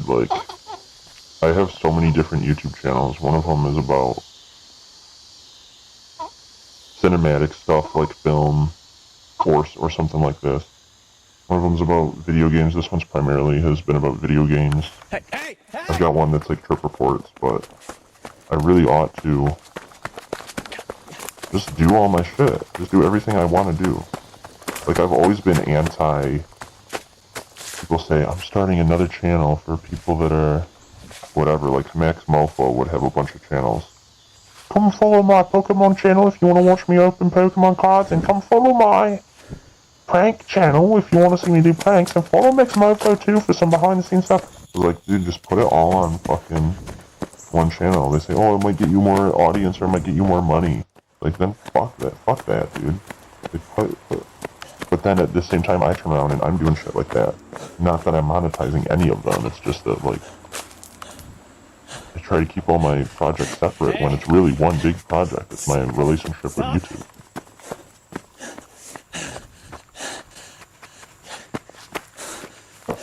And Twitch and everything else. Facebook video I've been experimenting with a little bit.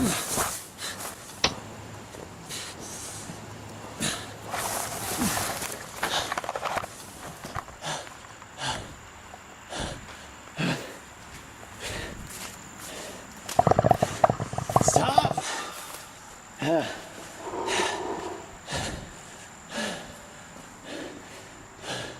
Stop running!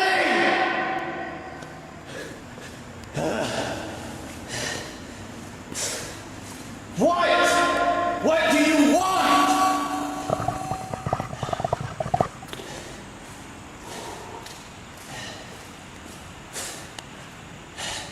What do you want?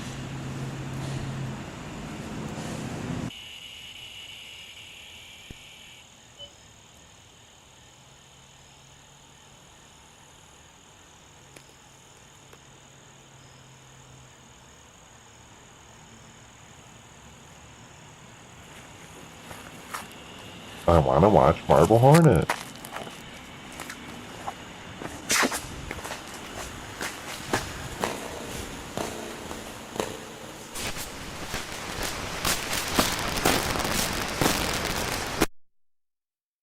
Like,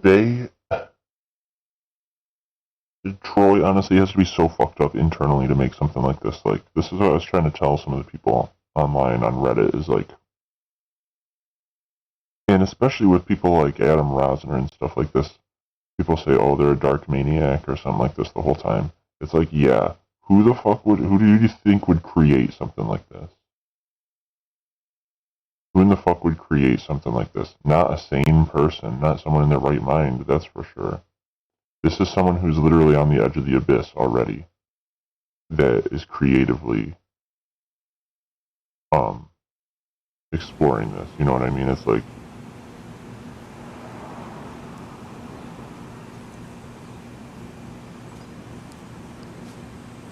when they get normal, or if they're being healthy, it's like that's when they're not making nightmare videos, nightmare world fucking videos, you know what I mean? Like,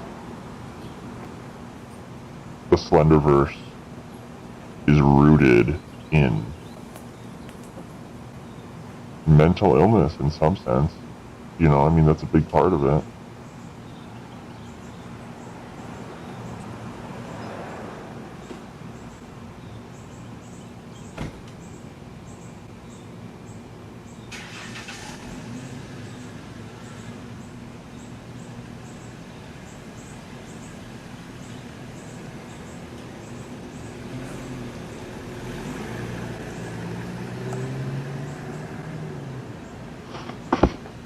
It's insane how many of us were going to the psych ward back in the day, like, seriously.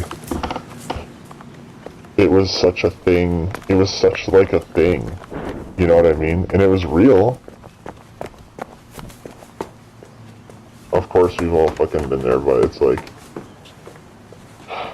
fucking sucks, dude, that is a thing. That was a thing of our, like, generation, or of, like, of part of our culture, you know? Jesus, man.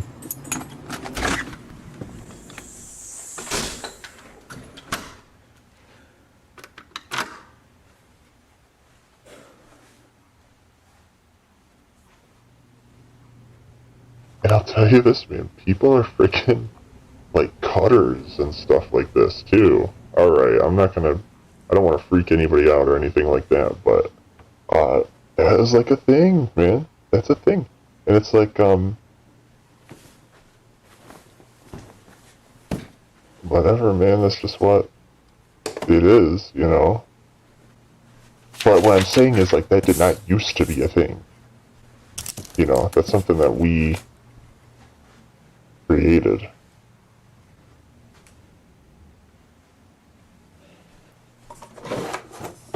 Wow.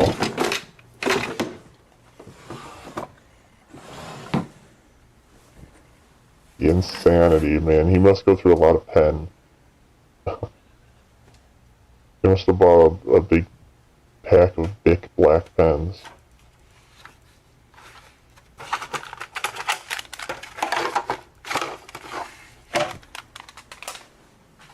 There, okay, he got that tape.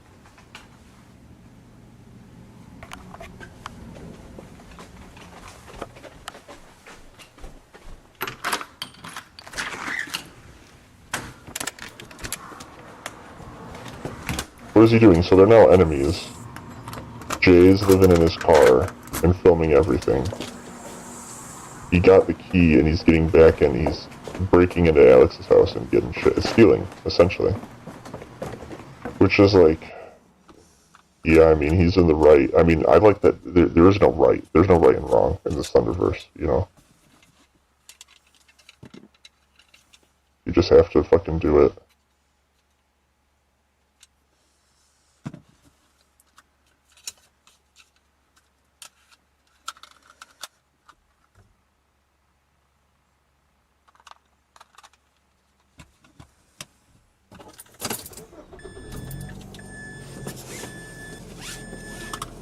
Yeah, people are cutting and stuff too, and I'm not going to dwell on that for too long, but I say, man, what the fuck is wrong with us, man? That's insane.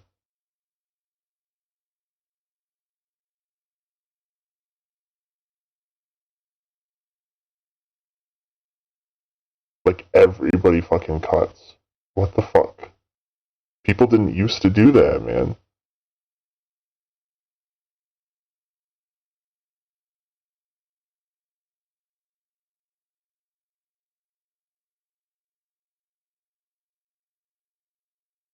$56.42. You don't even know what's on this tape, do you?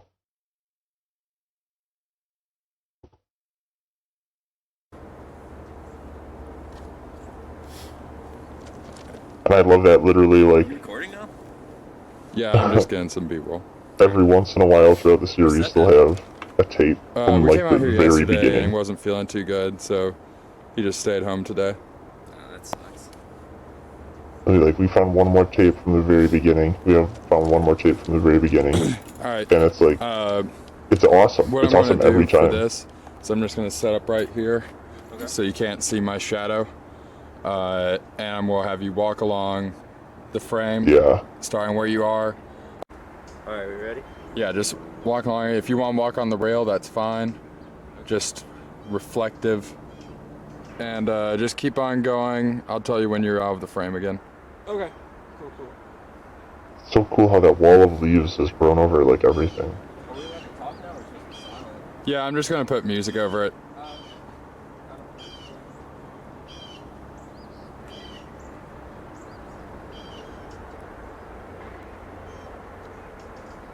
Alright, that's good. Come on back.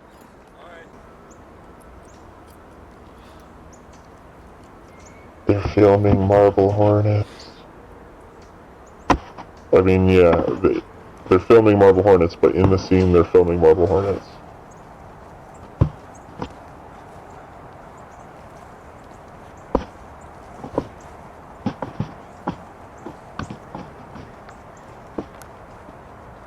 They are filming.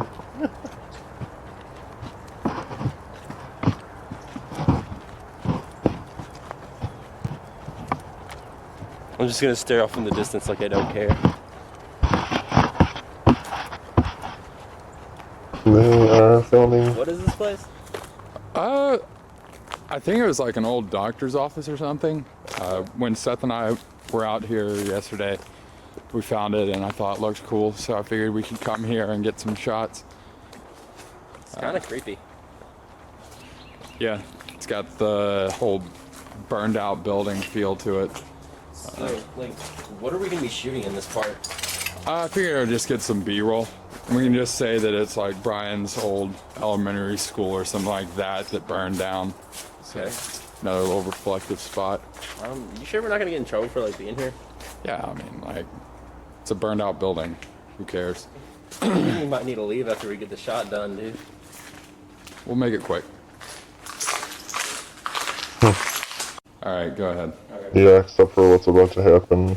It's gonna have lasting consequences.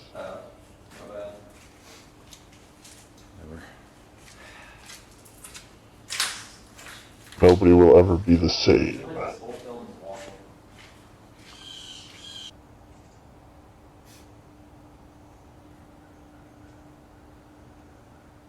Okay. Alright, we good? That's actually pretty cool. That's a cool shot. Why is he so close to it though?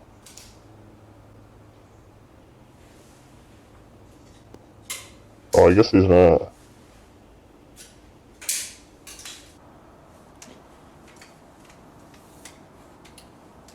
So awesome at this.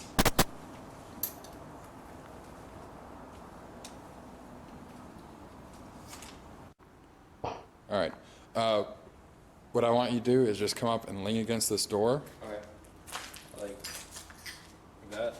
Yep. Uh-oh. And just kind of lean your head up against it and keep your head down. I'm going to do a few shots of this. Okay. Zoomed in. Hands in the pockets? Yeah, keep the hands in the pocket. Just... Alright, I'm rolling.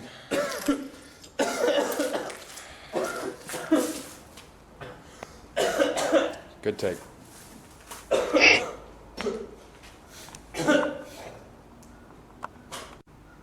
Alright, I'm shooting. Okay. Are you sure we should be here? It's fine, Brian.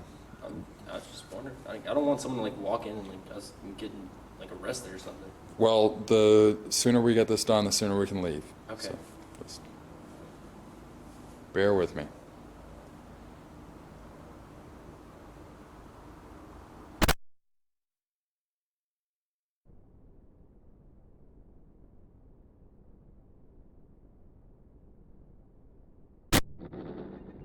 Wow.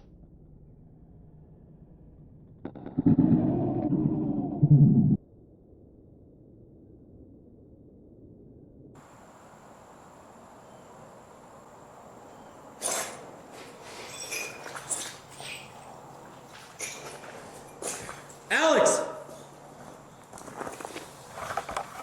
Alex, where are you? Alex!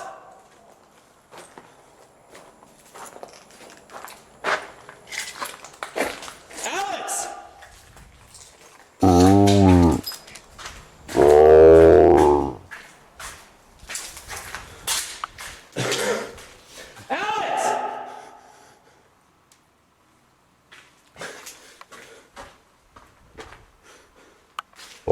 Happy birthday to Alex.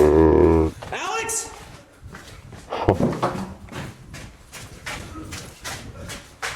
Alex! Where are you? Alex! Dude, what the fuck? Tim, yeah, Tim comes back here. Seriously, come on!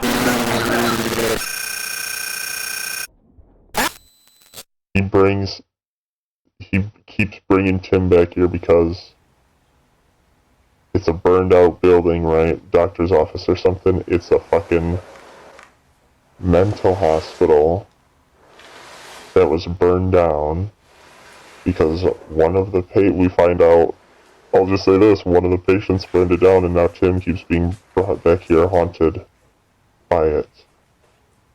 The operator is bringing him back here because this is where it sort of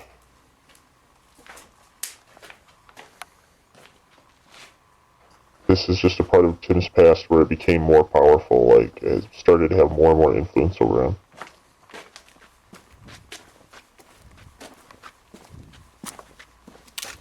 Tim, the truth is, Tim always had it and could always see it. And was always fucked up. The more people he came in contact with, the more people started to basically drop out of life and become consumed by this. Not only the mystery and pursuing it and trying to find the truth, but also like the danger and trying to survive.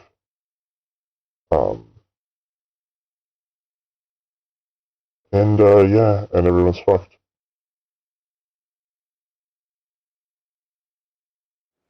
Seth is gone. I don't remember what happened. We were the only two left. And I left him. Brian is gone. Tim, and Jay, and Sarah. Everyone He has to be lying. is gone. Because Jay's not gone. Or is he saying they're gone in the sense that he's like gotta kill them?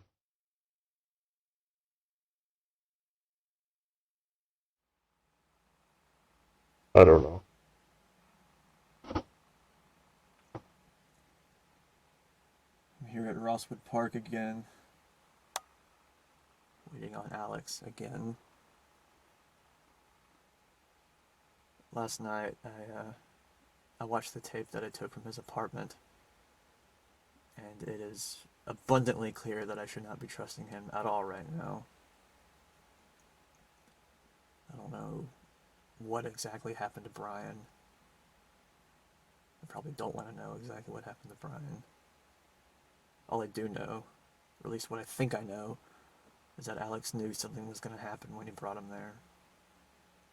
He didn't care about shooting Mobile Hornets. For all I know, he wanted Brian out of the way.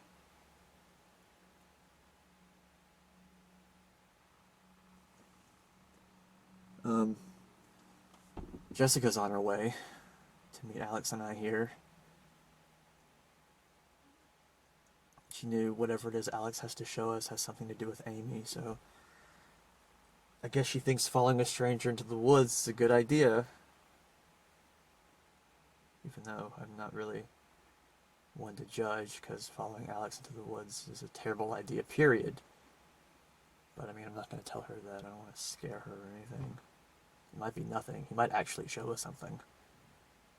But if he does try anything, I'm going to make sure that Jessica gets out. Whatever it is that I have to do to make sure of that, I don't care. So I guess that's my confession or whatever about what happened, if anything does happen to me.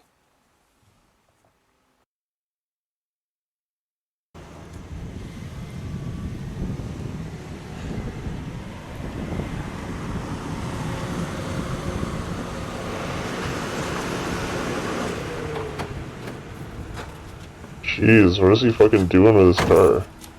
Follow me. It's this way. Do you have the AC on full blast and was wearing a jacket? How far is it?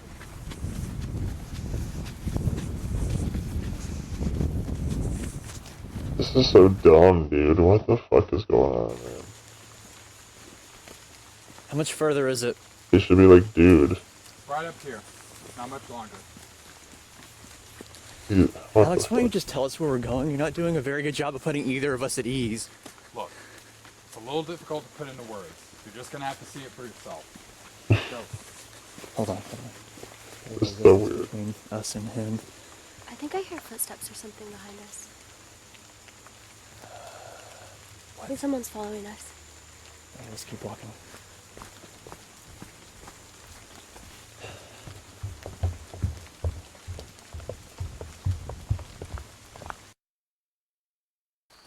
Yeah, this is where it gets interesting. This is almost like right before the beginning of the season where he ends up in the hotel. Well, we'll watch it here. I was actually just thinking about this scene. This scene is what convinced me to stream some Marble Hornets. I woke up in the middle of the night, started thinking about this scene, how genius it is, how it plays out up here, and the shot that they get. And you can see all the characters thinking, kind of. Like, the characters all have different motivations. You wanted your answers, it's over there. The way they interact is really cool. Yeah, you wanted your answers, it's over there. I don't want to see it again. And it's nothing. What the fuck is he talking about? It's over there. Alex, I don't want to see it what again. it is. You stole that tape from me. The one with Brian on it, and I know you've been following me too. What? I've had plenty of chances to do this. So you're going to kill us? I didn't want to get Jessica involved. That's why I told her that I found Amy. That's your fault! Alex, please! When I gave Don't her do the this, tape, I Alex. told you never to mention him again. Right here. I thought that implied not sharing him with the world. I didn't know. I never should have given you the tapes in the first place. I should have burned him with it. Go. Yep.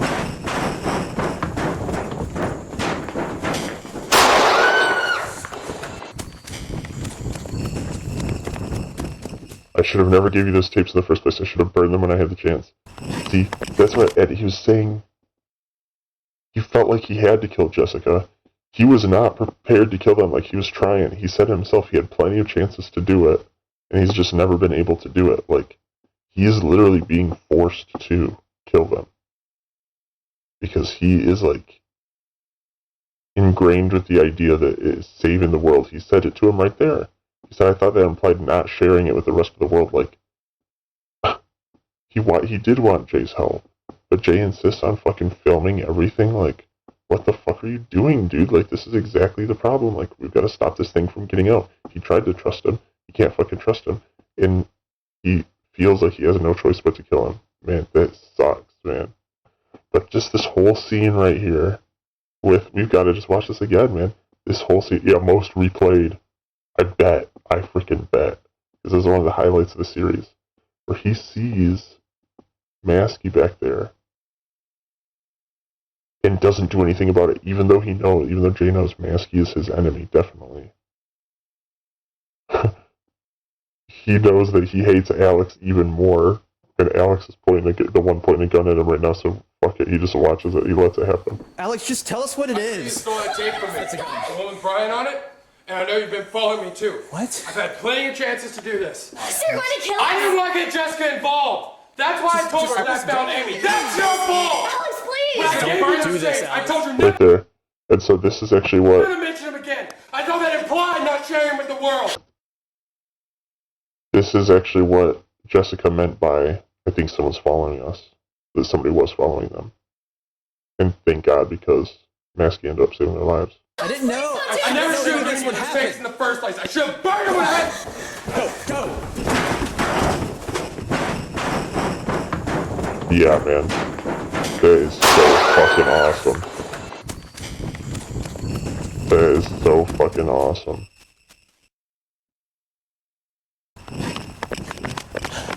Where are you going? What do we do now?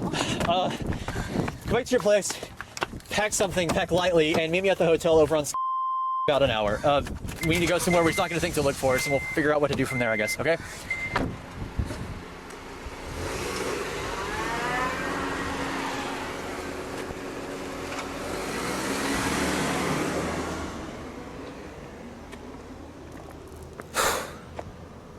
And that's how they ended up in the hotel.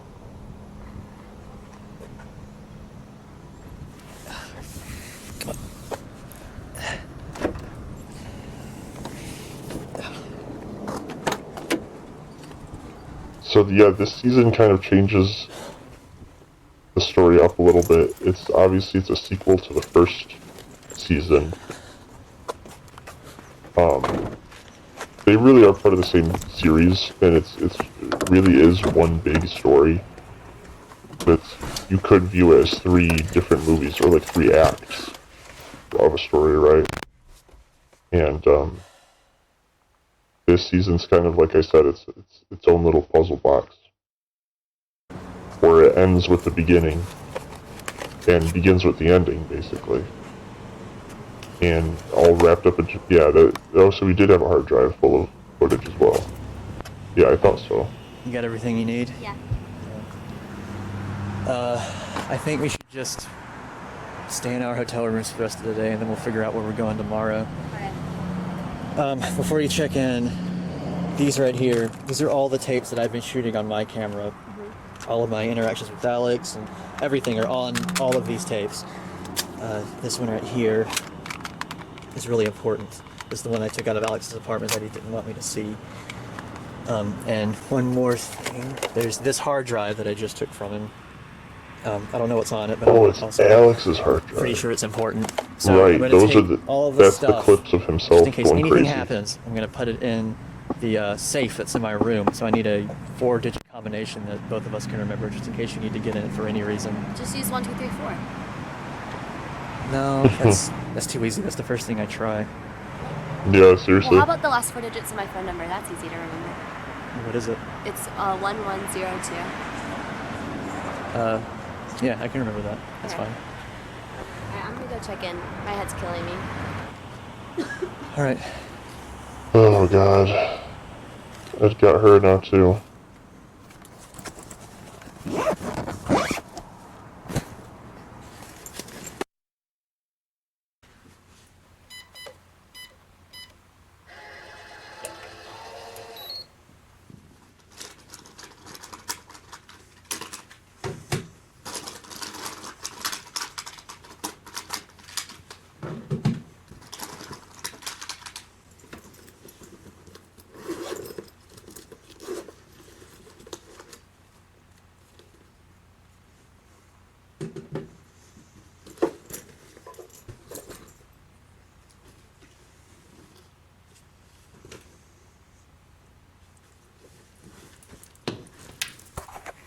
Alex pretty much did ruin his life because he's the one that burned his apartment complex to the ground anyway.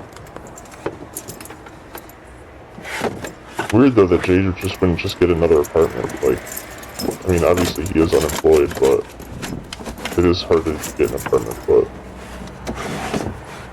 I mean, maybe he just wanted to live on the run. He had to. Felt like he had to, I guess.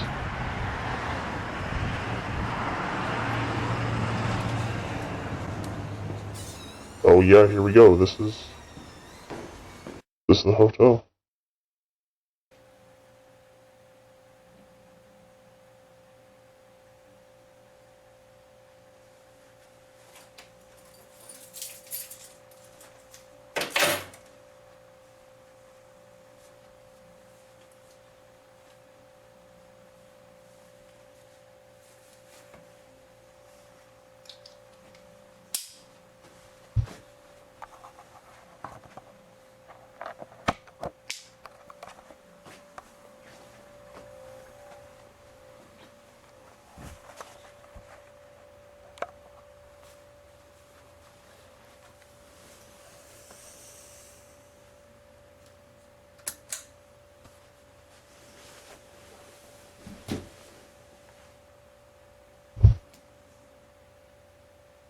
Yeah, he does have a laptop.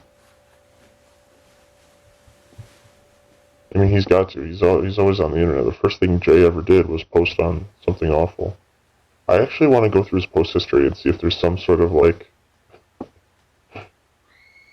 background lore to Marble Hornets I can find through something awful. What the fuck? Oh, yep, this is it. This is where they get their memories wiped. Jessica! This has to be it. Jessica, open the...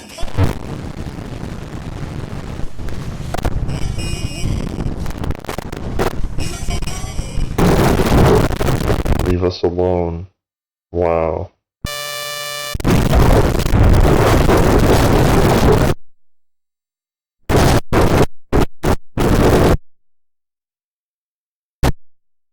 Yeah.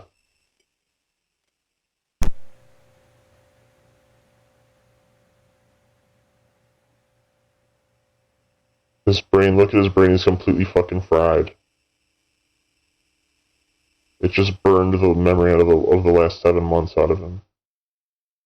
But it was all on the tapes, and it was all, and the hard drive, it was all in the safe. It was all locked in the safe. It was Jessica's phone number, and how fucking crazy.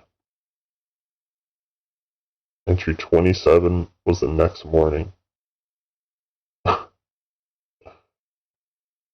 Yeah.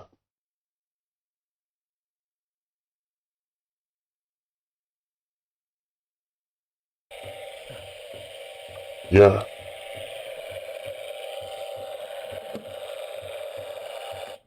Wow.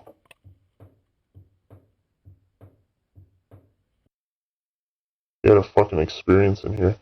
It's kind of like amazing that him and Jessica ran away together. They were just gonna stay for a night in this hotel and figure out a way to, like, escape together because they were in mortal danger of being killed. And they both immediately forgot what they were doing and kind of just started living in the hotel for a while before they started just getting frustrated and confused to the point where they were like, what are we doing here?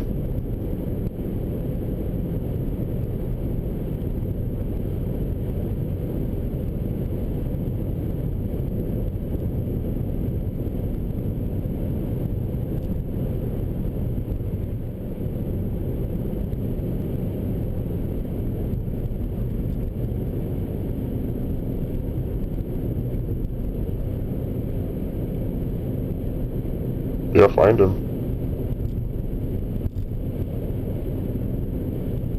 Well, he must still live. He probably still lives in the same place. Oh no, I remember what happens here, yeah.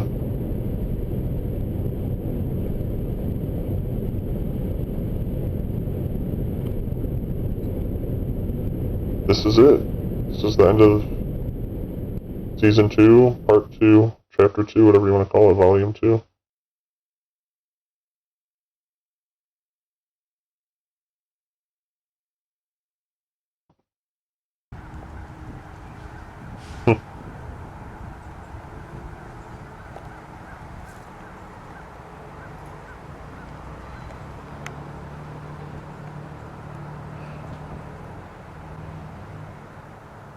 Tim's sucking down another smoke out there.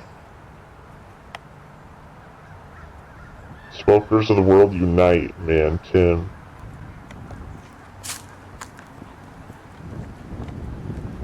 Tim is the king of smokers, man. He's so cool.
Well, that's it. This is going to be the beginning of the next one, so... And I'll have to stream that sometime, too, and... I mean, I've streamed the whole series before. I've watched it in the past, and all sorts of shit as well. You know how it is. I'll definitely stream more Marble Hornets.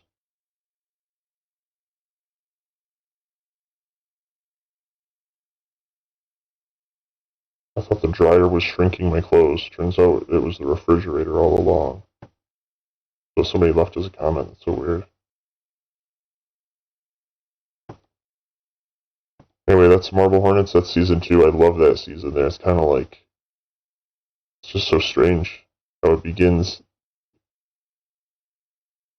It begins at the end of it and ends at the beginning of it. It's so interesting storytelling-wise. Memory and video and the record and the tapes and the safe and everything like that. The code. It's like all... it's very interesting, and it really does... Like I was saying earlier at the very beginning, it really encourages you to take a step into the story and actively think it through and actively unravel it, you know. It's a very interesting place to be, a very interesting place to explore, and there's a lot of shit in there. I'll tell you, I've watched it more than anybody else I know. I mean, some people are fans out there of Marble Hornets. Some people out there are super fans of Marble Hornets. I like the ultimate fan of Marble Hornets, alright? And I'll tell you, I still am noticing new things here and there when I watch it. It's just that deeply coded and that deeply complex. That's just what it is, you know? Love Marble Hornets. Especially right there in the meat of the story. It was a nice kind of being suspended right in the middle of this story. This very hopeless arc of this story. Love how he's on the run out there for a lot of it, living in his car, not that he remembers any of it. You know, just a huge lapse in his life, completely gone, where he was struggling, living on the very edge, on the brink of fucking madness. Yeah, just trying to survive, man. And that's what reality is, man. Marble Hornets is more real than people think, man. Anyway, thanks for tuning in. More Marble Hornets to come, more Slenderverse stuff, ARGs of all types. I've been lurking on the big screen, but great stream, man. Really cool, good commentary, great material. Hey, thanks, man. It's my pleasure. Love hanging out. Couldn't sleep anyway, so I'm going to be doing more of it.